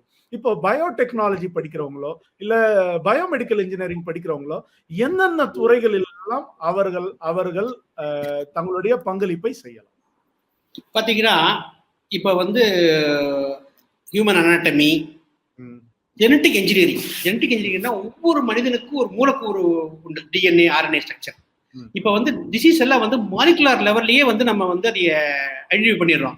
அது அப்புறம் ரெண்டாவது வந்து ஒரு மாலிகுலர் வந்து மிக நுண்ணிய ஆழமான ஒரு ஆராய்ச்சி. அதுல வந்து மாலிகுலர் மெடிசன் டெவலப் பண்றது அது ஒரு முக்கியமான துறை. அதை விட்டீங்கன்னா பார்மசூட்டிக்கல் வந்து பாத்தீங்கன்னா நான் சொன்ன மாதிரி இந்தியாவில வந்து இப்போ அரசாங்கம் வந்து ஒரு 5 நைப்பரகர் இன்ஸ்டியூட் ஆரம்பிச்சிருக்குது. ஏன் ஹைலைட் பண்றேன்னா, national institute for pharmaceutical education and research. இதோட இம்பார்ட்டன்ஸ் ஏன்னு கேட்டீங்கன்னா, நம்ம வந்து பெருமையா சொல்றோம் நம்முடைய பொருளாதாரத்துல 2வது இடம் வந்து பார்மசூட்டிக்கல்ஸ், பயோமெடிக்கல் டிவைசஸ் எடுக்குதுன்னு. அதை வந்து இப்போ நீங்க எக்ஸ்போர்ட் பண்ணணும்னா சர்டிபிகேஷன், ரெகுலேட்டரி மெக்கானிசம் இதெல்லாம் ரொம்ப முக்கியம். அந்த துறையில ஏகமான நிறைய வேலைவாய்ப்புகள் கொட்டி கிடக்குது. அதே மாதிரி இப்போ வந்து இப்போ ஒரு bone implant, knee implant, bone replacement, cochlear implant, or stent, even valve எல்லாம் பண்ணும்போது சிம் கிராஃப்டிங் நிறைய பேர் பண்றாங்க. இதுல என்ன முக்கியமான ஒரு பிரச்சனைன்னா, பயோ காம்பேட்டபிள் மெட்டீரியல், உங்களோட அலர்ஜி வரக்கூடாது, அதனால வேற மாதிரி இதே வரக்கூடாது. அது அந்த மாதிரி பார்க்கும்போது இதுல வந்து நிறைய ஒரு புதுமான ஃபார் எக்ஸாம்பிள் ஹைட்ராக்சி அப்படேட்ங்கிற ஒரு மெட்டீரியல், இது எலும்பினுடைய ஜஸ்ட் ரிஃப்ளெக்ஷன், அதை வந்து நிறைய காம்பினேஷன்ல டெவலப் பண்றாங்க. அதே மாதிரி ஹார்ட் வால்வு, இந்த மாதிரி 3D பிரிண்டிங், இந்த மாதிரி நிறைய ஏரியாவில் வந்து அதே மாதிரி bio processing and bio engineering. இது ஒரு எக்ஸாம்பிள் சொல்லிடுறேன். நம்ம வந்து நாடு வளர்ந்து வரும்போது நம்ம முக்கியமா வந்து செக்யூரிட்டி இன் எனர்ஜி, ஃபுட்டு, இது ரொம்ப முக்கியம். நம்ம இன்னைக்கு வரைக்குமே நம்ம வந்து பாசில் ஃபியூல் நம்பி தான், இம்போர்ட் ஆயில் தான் நம்பி இருக்கிறோம். அரசாங்கம் வந்து நிறைய ஸ்டெப்ஸ் எடுத்திருக்கு, சோலார் எனர்ஜி, டைடல் எனர்ஜி, குறிப்பா வந்து இந்த பயோஃபியூலும் டெவலப் பண்றாங்க. பயோஃபியூல் எப்படி பண்ண முடியும்னா, இந்தியா வந்து உலகத்திலேயே அதிகமான விவசாய கழிவுகளை கையாளக்கூடிய நாடு. Sugar cane Baker, rice straw, வீட் ஸ்ட்ரா, கோகனட் பித், இது எல்லாமே செல்லோஸ், செமி செல்லுலோஸ், பாக்டீரியல் செல்லுலோஸ், இது லிக்னின். இது ஈஸியா வந்து நுண்ணுயிர்களை வச்சு பெர்மெண்ட் பண்ணி நொதித்தல் முறையில நீங்க வந்து எத்தனால கன்வெர்ட் பண்ணிடலாம். இது முக்கியமான ஒரு சேலஞ்ச் என்னன்னா, எத்தனால் ஆல்சோ எமிட்டிங் ஃபியூல். இப்ப என்ன பண்றாங்கன்னா, இது எப்படி வந்து நம்ம ஹைட்ரஜனா கன்வெர்ட் பண்ண முடியும் பை ஸ்பிளிட்டிங், கேட்டலிட்டிக் கன்வெர்ட்டர். இதெல்லாம் மிகப்பெரிய துறை. இதுல வந்து நீங்க டெவலப் பண்ணிட்டீங்கன்னு வச்சுக்கோங்களேன், இது வந்து இதுல என்ன முக்கியம்னா, இது பயோபியல வந்து நீங்க ஹைட்ரஜனா கன்வெர்ட் பண்ணும்போது இது சுற்றுச்சூழல் ஒரு சுற்றுச்சூழலுக்கு உகந்த மாதிரியே ஆயிருது. ஒரு 1 கிலோமீட்டர் போற கார் வந்து நீங்க வந்து ஹைட்ரஜன் டெவலப் பண்ணீங்கன்னா அது 10 கிலோமீட்டர் போகும். இந்த மாதிரி ப்ராசஸ் இருக்கு. It's 19 hours. இதெல்லாம் வந்து ஒரு எக்ஸலண்டான ஒரு ஏரியா. ஸோ இந்த மாதிரி ஒரு துறை இருக்கு. அதே மாதிரி நீங்க பாத்தீங்கன்னா மாலிகுலர் டயக்னாஸ்டிக்ஸ், இப்போ வந்து ஒவ்வொரு டிசீஸ்க்கும் இப்போ பாத்தீங்கன்னா இப்போ கோவிட்க்கு அப்புறம் தெரியும் எப்படி வந்து நோய் கண்டுபிடிக்கிறது. இப்போ ஒரு ஹாஸ்பிட்டல் போறோம், ஒரு குளுக்கோமீட்டர் இருக்குது, எவ்வளவு குளுக்கோஸ் இருக்கு பயோசென்சர் பண்றோம். அதே மாதிரி ஒவ்வொன்றுக்குமே நம்ம பண்ண வேண்டியிருக்கு.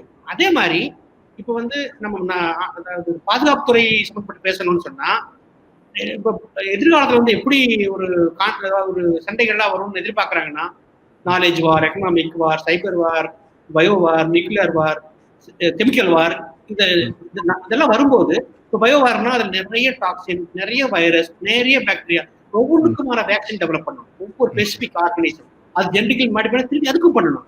அதே மாதிரி ஒவ்வொரு இதுக்கும் ஆன்டிடோட் பண்ணணும். இதுல அளவலாவிய துறைகள் கொட்டி கிடக்கின்றது வந்து எந்த ஒரு சந்தேகம் இல்லை. இது வந்து இந்த வளர்ந்து வரும் நாட்டுல, அது குறிப்பா உலகத்திலேயே அதிக மக்கள் தொகை நாட்டுல நம்ம கிட்ட வந்து நிறைய மெடிக்கல் அவேர்னஸ் வந்திருக்குது. ஸோ நம்ம வந்து இப்போ நம்ம சுற்றுச்சூழல் கெட்டு போன நிறைய கேன்சர் அந்த மாதிரி டிசீஸ் நம்ம வந்து எக்ஸ்போஸ் ஆகிறோம். இது எல்லாம் நம்ம டெவலப் பண்ணணும்னா இந்த மாதிரி டிவைசஸ், டெக்னாலஜிஸ், ப்ராடக்ட் நம்ம டெவலப் பண்ணியே ஆகணும். ஒண்ணு நமக்கு, ரெண்டாவது வந்து எக்ஸ்போர்ட்டுக்கு. Very nice, very nice.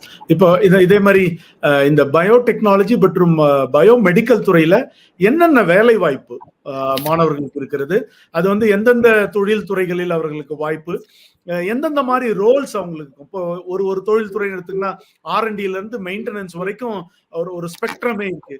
ஆக இப்போ பயோ டெக்னாலஜி படிக்கிற மாணவர்களும் பயோ மெடிக்கல் இன்ஜினியரிங் படிக்கிற மாணவர்களுக்கும் எந்தெந்த விதமான தொழில் துறைகளில் எந்தெந்த விதமான ரோல்ஸ் அவர்களுக்கான வேலை வாய்ப்புகள் அங்க இருக்கின்றன? பாத்தீங்கன்னா இப்போ விவசாயத்தை எடுத்துட்டீங்கன்னா, நான் சொன்ன மாதிரி ஃபுட் செக்யூரிட்டி இம்பார்ட்டன்ட் ரோல். அது மட்டும் இல்ல, நம்ம ஜஸ்ட் சமக்க பில் பண்றது கிடையாது, குவாலிட்டி ஃபுட்டை வந்து நம்ம நோக்கி போயிட்டு இருக்கோம். இப்போ ப்ரோபயோட்டிக்ஸ் அந்த மாதிரி எல்லாம் டெவலப் பண்ணிட்டு இருக்கோம். இப்போ வந்து ஒரு மரபணு முறையில ஒரு பிளான்ட்டை வந்து ஒரு 10 கிலோ வர்றதை வந்து 20 கிலோ எப்படி அதாவது டெவலப் பண்றது. அதே மாதிரி இப்போ வந்து நம்மளுடைய விவசாய நிலங்கள் குறைஞ்சிட்டே வருது.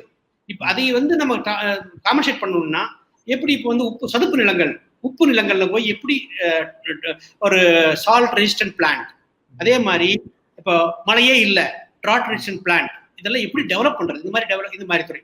அதே மாதிரி ஃபுட் டெக்னாலஜியில பாத்தீங்கன்னா ஃபுட் ஃபார்முலேஷன், ஃபுட் சர்டிஃபிகேஷன், ஃபுட்ல பாத்தீங்கன்னா குவாலிட்டி என்ஹான்ஸ்மெண்ட், அதை விட முக்கியம் ஃபுட் பேக்கேஜிங், இந்த மாதிரி நிறைய அளவு. அதை விட முக்கியம்னு சொல்லிடுறேன் சார், மெரைன் பயோடெக்னாலஜி. நம்ம வந்து மெரைன் பயோடெக்னாலஜிங்கிறது ப்ளூ எக்கானமின்னு நம்ம கவர்மெண்ட்டுக்கு ஒரு நேம் பண்ணியிருக்காங்க. நம்ம வந்து அதுல 10% கூட நம்ம எக்ஸ்பெக்ட் பண்ணல. மீன் பிடிக்கிறது மட்டும் கிடையாது, கடல் வளங்கள், அதாவது பாசிகள், இதெல்லாம் பயன்படுத்தி எப்படி நம்ம வந்து நம்ம பொருளாதாரத்தை வந்து கிரீன் ப்ளூ எக்கானமி எப்படி டெவலப் பண்றது வந்து ஒரு பெரிய, மெரைன் பயோடெக்னாலஜி ஒரு மிகப்பெரிய ஒரு இது இருக்கு. அதை விட நம்ம சப்போஸ் இப்போ பசங்க நிறைய கம்ப்யூட்டர்ஸ்ல வந்து டேட்டா அனலிட்டிக்ஸ் எல்லாம் யூஸ் பண்ணும்போது இப்போ உயிர் தகவல் பயோ இன்ஃபர்மேட்டிக்ஸ், அது மூலியமா நீங்க கம்ப்ளீட்டா டூல் டெவலப் பண்ணலாம். சரி, ஃபார் எக்ஸாம்பிள் ஒரு மாலிகுல் எடுக்கிறீங்க, அது எப்படி போய் ஹியூமன் பாடியில வந்து எந்த டார்கெட்ல போய் அது பைண்ட் ஆகும், அதோட பின்னணி எப்படி இருக்கும், எப்படி இருக்கும், பயோ இன்ஃபர்மேட்டிக்ஸ், இந்த துறைகளையும் மிகப்பெரிய நம்ம நாடு வந்து சுற்றுச்சூழல் நிறைய நம்ம வந்து ஒரு பின்விளைவுகளை ஏற்படுத்தியிருக்கோம். அதாவது மெயினா திடக்கழிவு, திரவக்கழிவு கொட்டி கிடக்குது. இதுக்கு நிறைய வந்து கெமிக்கல் ப்ராசஸ் தான் ட்ரீட் பண்றோம். அதோட பின்விளைவு என்னன்னா, இது எல்லாமே வந்து ஆல்ரெடி வேற மாதிரி விளைவுகளை வருது. இது வந்து ஒரு எக்ஸாம்பிள், இப்போ ஒரு முனிசிபல் சாலிட் வேஸ்ட் கண்டுபிடிச்சு ஒரு இடத்துல இப்போ பயோ மைனிங்னு நுண்ணுயிரிகளை வச்சு பண்ணி அதை வந்து ஒரு வேல்யூ ஆடட் ப்ராடக்ட் டெவலப் பண்றாங்க. இது மாதிரி நிறைய ஒரு வந்து மெயினா அந்த எக்ஸ்ட்ரீம்லி ஹசார்டஸ் கெமிக்கல்ஸ் கூட ஹேண்டில் பண்றதுக்கு இந்த மாதிரி இது யூஸ் பண்றாங்க. இது மாதிரி இதெல்லாம் ஒரு நிறைய இது மாதிரி துறையில் நிறைய வாய்ப்புகள் இருக்கு. மகிழ்ச்சி, நிறைய தகவல்களை பகிர்ந்து கொண்டீர்கள். அதுலயும் நீங்க முன்னாடி சொன்ன மாதிரி இந்த துறையில வந்து வேலை வாய்ப்பு வந்து ஏறக்குறைய 15% அதிகரித்திருக்கிறது, இனிமேல் அதிகரிக்கும். ஆமா சார், 2030 இப்போதைக்கு 10%, 2 சொல்லியிருக்காங்க. நம்முடைய எக்கானமி வந்து 50 பில்லியன் வந்து 100 பில்லியன் ஆகும்போது ஜாப் எப்படி இன்க்ரீஸ் ஆகும். அதுக்கான R&D நீங்க வந்து பாத்தீங்கன்னா டயக்னாஸ்டிக்ஸ், ஒன்னு material development, device development, research development, regulatory, certification, even FSSAI, food security of India, implementation, இது எல்லாமே இது வந்து நீங்க பயோடெக்னாலஜியும் பயோமெடிக்கேஷனும். Very nice, very nice. இப்ப வந்து இங்க வந்து இதில் பல தொழில் துறைகள் இருக்கின்றன. there are many industries. அங்க வந்து பயோடெக்னாலஜி, பயோமெடிக்கல் இன்ஜினியர்ஸ்க்கு வேலை உண்டு.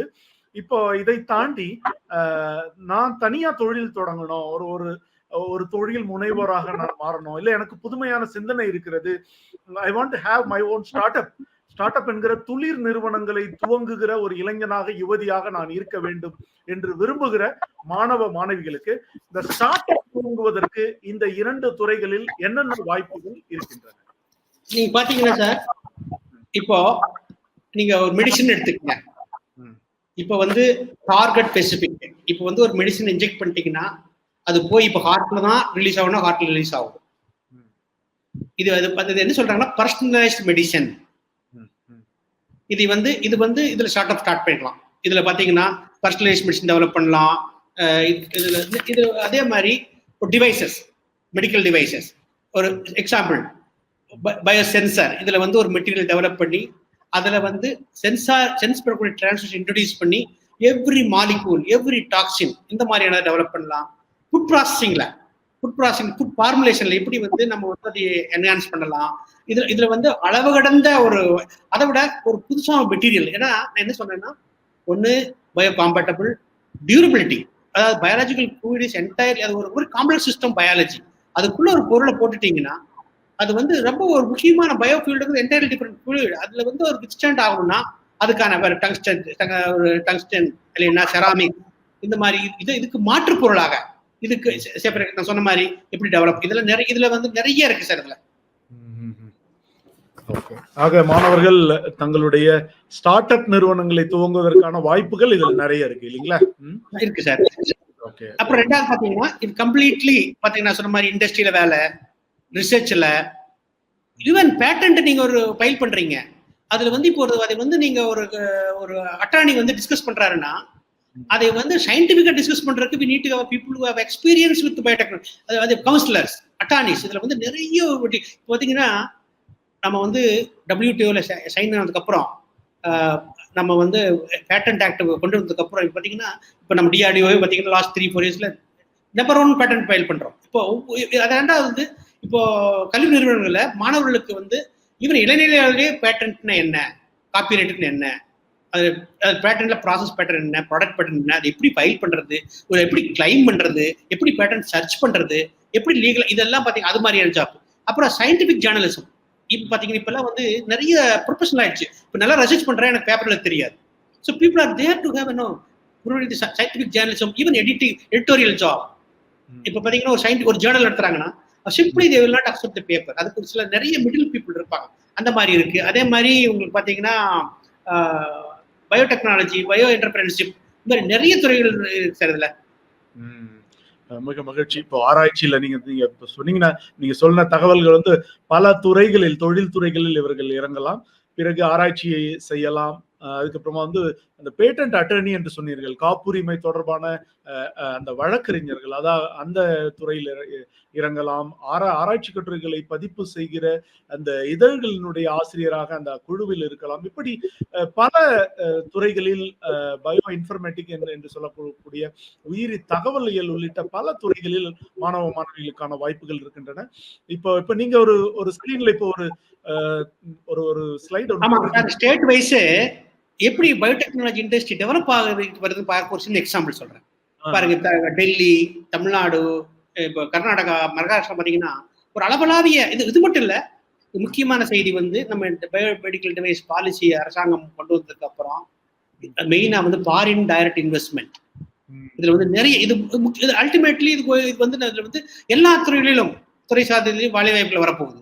ஸோ இது வந்து இந்த மாதிரி ஒரு பெரிய ஸ்டேட் வைஸ் இந்த மாதிரி டெவலப்மெண்ட் ஆயிட்டு இருக்கு. இன்னொன்னு இதுல பாத்தீங்கன்னா ஸ்பெஷல் எக்கனாமிக் ஜோன்ஸ் சில ஸ்டேட்ஸ்லாம் அனௌன்ஸ் பண்ணியிருக்காங்க. அங்க போய் ஸ்பெசிஃபிக்கா பயோமெடிக்கல் டிவைஸ் டெவலப் பண்றதுக்கு, பயோடெக்னாலஜி ப்ராசஸ் டெவலப் பண்றதுக்கு, இந்த மாதிரியான இதெல்லாம் இதுல இருக்கு சார்.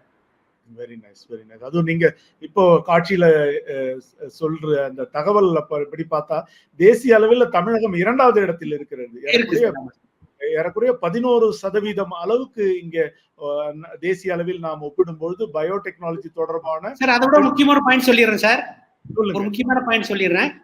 நீங்க சொன்னீங்க நம்ம டிஆர்டிஓ வந்து கோவிட் டைம்ல medical oxygen plan, ventilator, personal protective இது, even 2D oxygen glucose, detection kit, sanitiser எல்லாம் டெவலப் பண்ணோம். இதுல முக்கியமா பார்க்க வேண்டியது வந்து அத்தனை மேனுஃபேக்சரிங் வந்து கோயம்புத்தூர், திருப்பூர்ல தான் டெவலப் ஆச்சு. ஸோ ஹோல் கண்ட்ரிக்கு வந்து அது என்ன ஒன்று சொல்ல வர்றேன்னா, ஆல்ரெடி நம்ம கிட்ட வந்து இண்டஸ்ட்ரியல் ஸ்ட்ரென்த் இருக்கு, இண்டஸ்ட்ரியல் இன்ஃப்ராஸ்ட்ரக்சர் இருக்கு. So industries are ready to invest. So இது வந்து ஆல்ரெடி நம்ம கொலாபரேட் பண்ணிருக்கோம். அதனால வந்து இங்க தமிழ்நாட்டிலேயே நிறைய வேலைவாய்ப்புகள் இருக்கு. மிகச்சிறப்பு. இப்ப பாத்தீங்கன்னா தமிழகத்தில் இந்த துறை சார்ந்த பயோடெக்னாலஜி துறை சார்ந்த பயோமெடிக்கல் துறை சார்ந்த வாய்ப்புகள் நிறைய இருக்கிறது. ஆராய்ச்சி வாய்ப்புகள், நீங்க ரொம்ப குறிப்பா சொன்ன மாதிரி தொழில்துறை சார்ந்த வாய்ப்பு. உதாரணமாக அந்த கோயம்புத்தூர் பகுதிகளிலிருந்து கோவிட் நேரத்தில் எவ்வளவு தொழில்நுட்ப கருவிகள் உருவாக்கப்பட்டு தேசம் முழுமைக்கும் நம்முடைய விமானப்படையின் விமானத்திலிருந்து தனி சிறப்பு விமானங்களில் இந்தியா முழுமைக்கும் விநியோகிக்கப்பட்ட தகவல்களை நாம் அறிவோம். ஆக தமிழகத்து மாணவ மாணவிகளுக்கு முன்பாக மிகச் சிறப்பான வாய்ப்புகள் இருக்கின்றன. சார், கடைசியா ஒரு கேள்வி உங்களுக்கு ஒரே சொல்லி சார், நானு இதுல வந்து இப்போ ஒரு ஸ்டார்ட் அப் ஆரம்பிக்கிறாங்க, ஒரு ஒரு என்டர்பிரினர் ஆகுறாங்க. இதுல என்ன முக்கியமான, திருப்பூர் வந்து எல்லாருக்கும் தெரியும் பனியன் கம்பெனி இருக்கிற இடம்.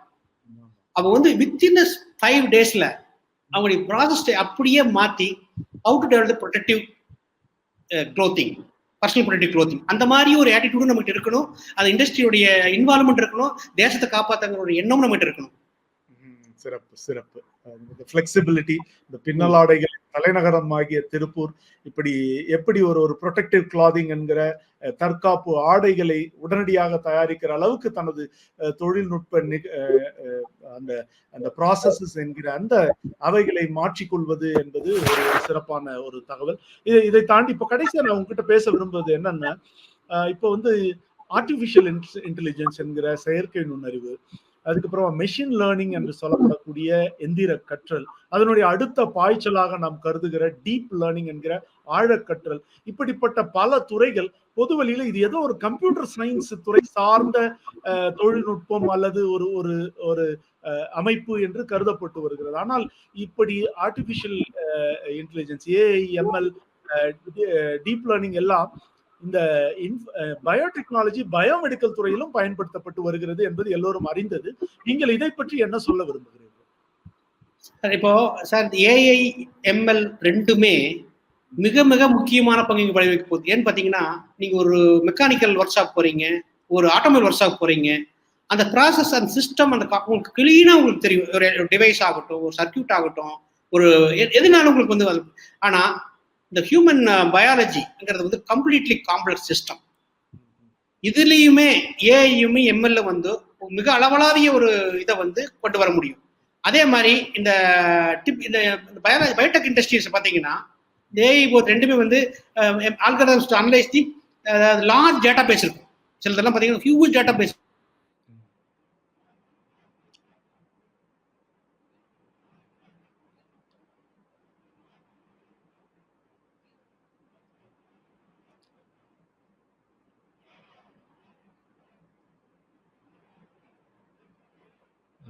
இணைப்பில் சில சிக்கல் இருக்கிறது என்று நினைக்கிறேன். எனவே நாம் நிகழ்ச்சியினுடைய 2ஆம் அமர்வின் இறுதி பகுதிக்கு வந்துவிட்டோம்.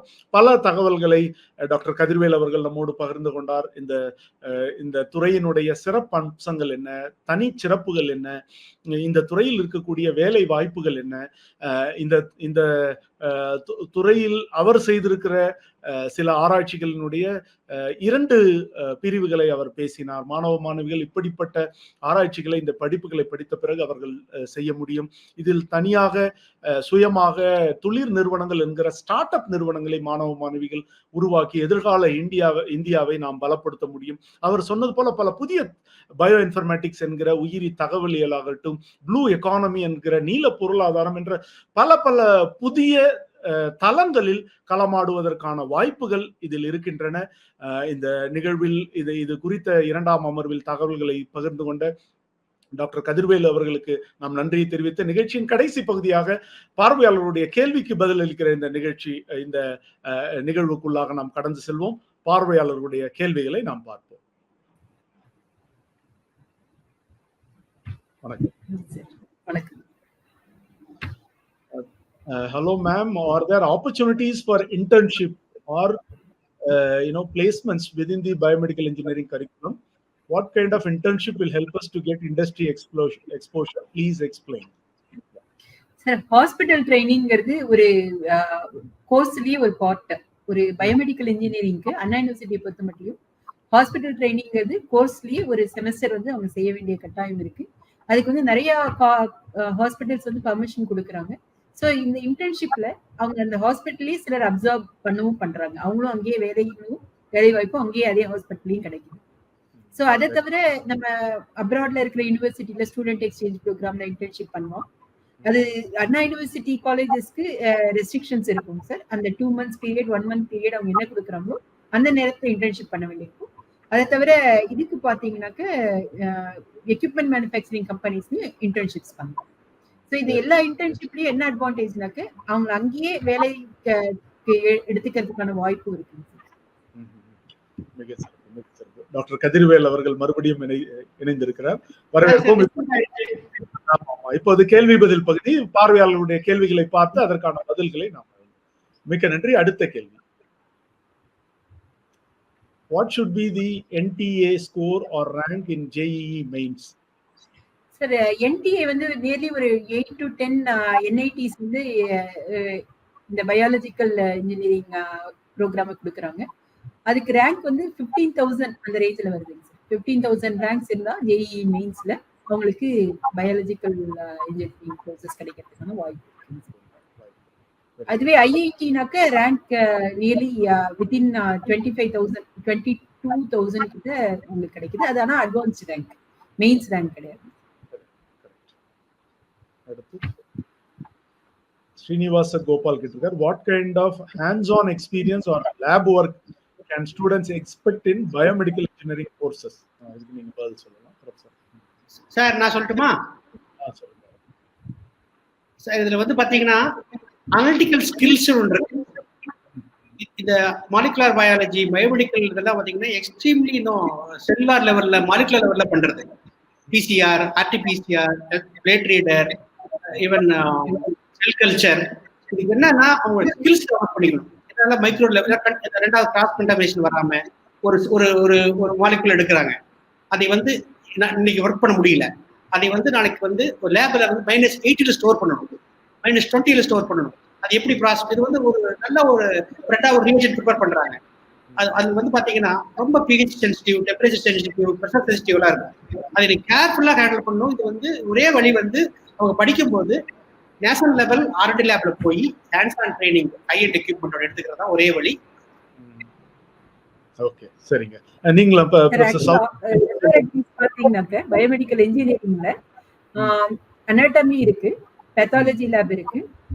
அதை தவிர எல்லா எலக்ட்ரானிக்ஸ் லேபும், ஏன்னா இன்ஸ்ட்ருமெண்டேஷன்ங்கிறதுனால பயோமெடிக்கல் இன்ஸ்ட்ருமெண்டேஷன், எலக்ட்ரானிக் டிவைசஸ், எல்லா கைண்ட் ஆஃப் லேப்ஸும் இருக்கு, அதெல்லாம் இருக்கு. அதை தவிர இமேஜ் ப்ராசஸிங் லேப், ஏன்னா இப்போ டயக்னோசிஸ் பாத்தீங்கன்னாக்க most of the things image processing வச்சு பண்றாங்க சார். ஸோ நம்ம ஒரு எக்ஸ்ரே இமேஜை வச்சோ இல்ல ஒரு கேன்சர் சிடி ஸ்கேன் இமேஜை வச்சோ நம்ம அதோட ஸ்டேஜ் ஆஃப் தி டிசீஸ் எந்த லெவல்ல இருக்கு அப்படிங்கறத கண்டுபிடிக்க முடியும். ஸோ இது மாதிரியான எல்லா லேபும், ஒரு பயோமெடிக்கல் இன்ஜினியரிங்க்கு தேவையான எல்லா லேபுமே வந்து கரிக்குலம் இருக்கு. அடுத்த கேள்வி. How do biomedical engineering programs foster innovation and entrepreneurship among students? Entrepreneurship சொல்லுங்க. இப்போ நீங்க பாத்தீங்கன்னாக்க நம்ம ஒரு ப்ராடக்ட் இப்ப டெவலப் பண்றோம். இதை வந்து இப்ப பேட்டன்ட்க்கு already we have applied. As a students வந்து அவங்களும் வந்து அதுக்கு அப்ளை பண்ணுவாங்க. ஸோ இந்த பேட்டன்ட்டை நம்ம வந்து ஆக்சுவலா ஒரு ப்ராடக்டா எடுத்துட்டு வரலாம். இப்போ இந்த ஸ்டேஜ்ல வந்து டிசைன் ஓவர் ஃபேப்ரிகேஷனுக்கு கொடுத்துருக்கோம். ஃபேப்ரிகேஷன் முடிஞ்ச உடனே அதை நம்ம டெஸ்ட் பண்ணி பார்த்துட்டோம்னாக்க ஒரு புது ஃபோர்ஸப்பே நம்ம வந்து ஒரு இண்டஸ்ட்ரியா கொண்டு வந்துட முடியும். ஸோ இது வந்து ரொம்ப ரொம்ப இந்த ஃபீல்ட்ல students can do anything, any wonders. அவங்க பேசிக்ல ஆரம்பிச்சு முடிவா ஒரு ப்ராடக்டா அதை டெவலப் பண்ணி ஒரு என்டர்பிரினியர் ஆகிறதுக்கான பாசிபிலிட்டி இந்த கோர்ஸ்ல நிச்சயமா இருக்கு. சார் இதுல வந்து ஸ்ட்ரைட்டா அவங்க வந்து ஒரு ப்ராடக்டா போறதுக்கு முன்னாடி TRL level 3 அங்க வந்து protect the copyright. Then TRL level up to 5 develop the prototype and pilot, and then validate for proper manufacturing which can sustain the market, which can be up to TRL level 9. So on the stage la split பண்ணி பண்ணாங்கன்னா it's much easier. ஆமா ஆமா, மிகச்சிறப்பா சொன்னாரு. இப்ப பாத்தீங்கன்னா TRL என்கிற technology readiness level ஒன்றாம் படிநிலையிலிருந்து 2, 3 என்று 9ஆம் படிநிலை வரைக்கும் போகலாம். அந்த 9ஆம் படிநிலைக்கு பிறகு அதை வந்து ஒரு மாஸ் ப்ரொடியூஸ் பண்ணுகிற அளவுக்கு அது ஒரு தொழில்துறைக்கு கொடுக்கலாம் என்கிற அந்த கணக்கையும் நீங்கள் எடுத்துக்கொள்ள வேண்டும் என்கிற தகவலை அவர் பதிவு செய்திருக்கார். நன்றி. அடுத்த கேள்வியை பார்ப்போம். Srividya Ashok sir, how to join projects led by DRDO after completing the course? Dr. Kadirvel.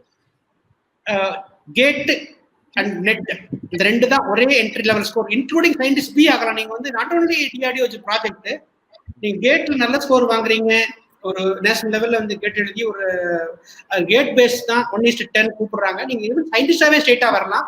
Main வந்து கேட் அண்ட் இன்ஜினியர்னா கேட், சயின்டிஸ்ட்னா நெட். Very simple. ரெண்டாவது வந்து இப்ப நிறைய JRFs எடுக்கிறாங்க, ரெகுலர் ஜாப் இல்லாம நிறைய ஒவ்வொரு லேப்லயும் JRFs எடுக்கிறாங்க. அதுக்கு வந்து அதுக்கும் நெட் நீங்க எடுத்தா எலிஜிபிலிட்டி. இன்கேஸ் நீங்க வந்து அதுல வந்து குவாலிஃபை ஆக முடியலன்னா செகண்ட் லெவல் ப்ராஜெக்ட் ஃபெலோன்னு ப்ராஜெக்ட் சயின்டிஸ்ட் சிலதெல்லாம் எடுக்கிறோம். அதுக்கு வந்து மினிமம் கேட் ஸ்கோர் இருந்தா போதும், ஃபெலோஷிப். அதுக்கு வந்து ப்ராஜெக்ட் தேவையான சப்போர்ட்.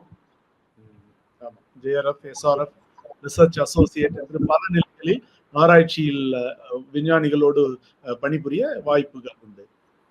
அடுத்த கேள்வி.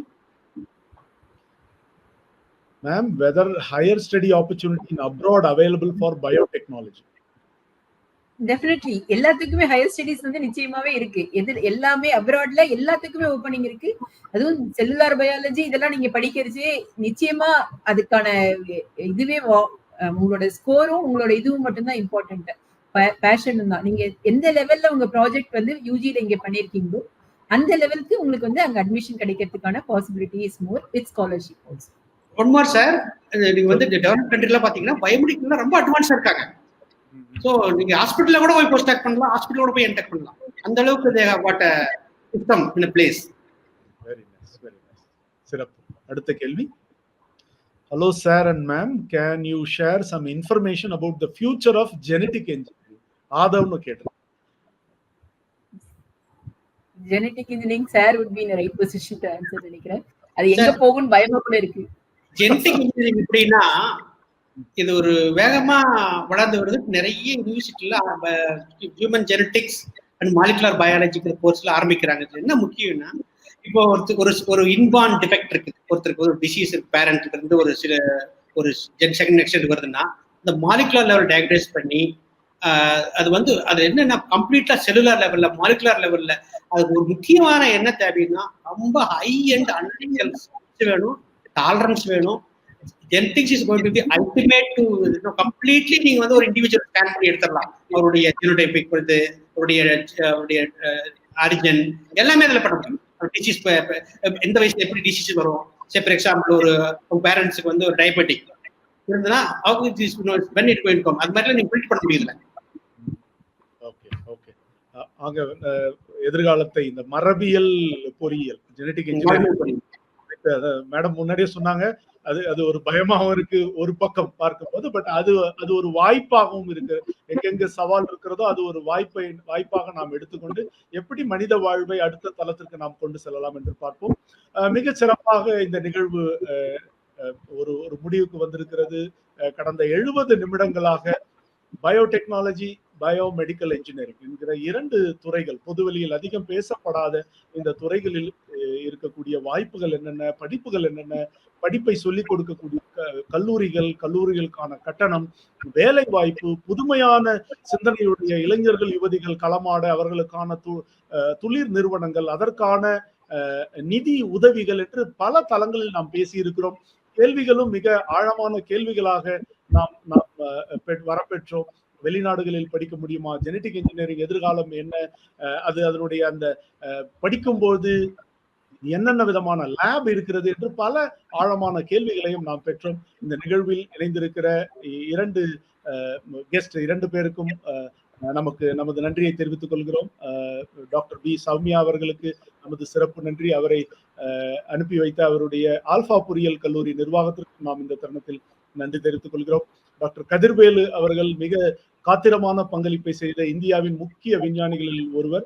மிக சுலபமான எளிமையான தமிழில் மாணவர்களோடு அவருடைய ஆராய்ச்சியோடு அவருடைய பல நாட்டு அனுபவங்களையும் பகிர்ந்து கொண்டார். அவருக்கும் நன்றி. அவர் சார்ந்திருக்கிற அவருடைய டெபல் நிறுவனத்திற்கும், DRDO industry academia centre of excellence என்கிற அந்த நிறுவனத்திற்கும் நாம் நன்றி தெரிவித்துக் கொள்கிறோம்.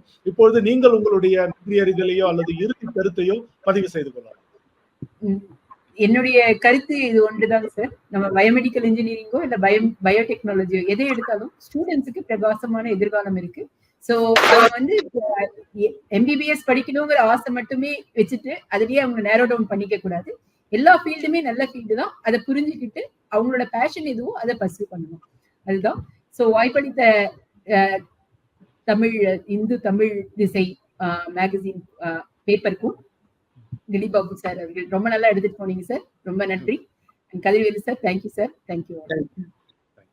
டாக்டர் கதிர்வேல் சார், இது நான் சொன்ன மாதிரி நம்ம பொருளாதாரத்துல பெரிய தாக்கத்தை ஏற்படுத்தக்கூடிய ஒரு துறை,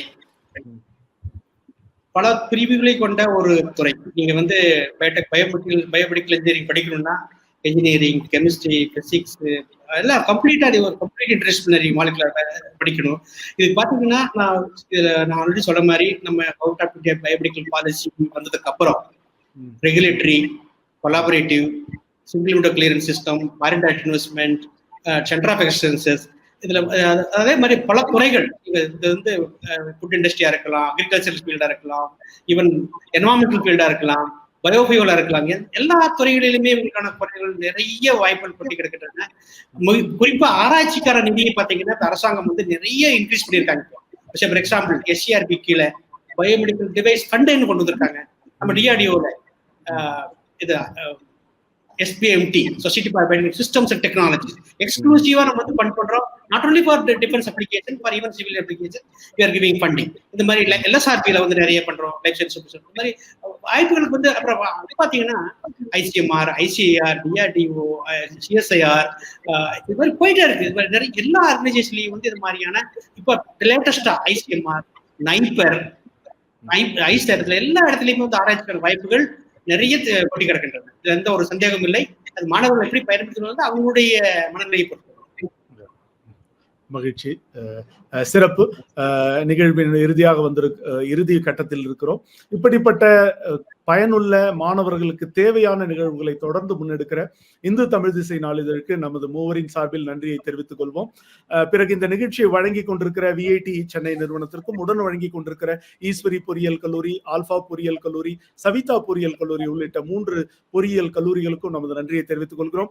இந்த நிகழ்ச்சியில் பதிவு செய்த 2வது 10 பார்வையாளர்களுக்கு, முதலில் பதிவு செய்த 20 பார்வையாளர்களில் 2வது 10 பார்வையாளர்களுக்கான புத்தக பரிசாக வெண்ணும் மண்ணும் என்ற புத்தகம் வழங்கப்பட இருக்கிறது.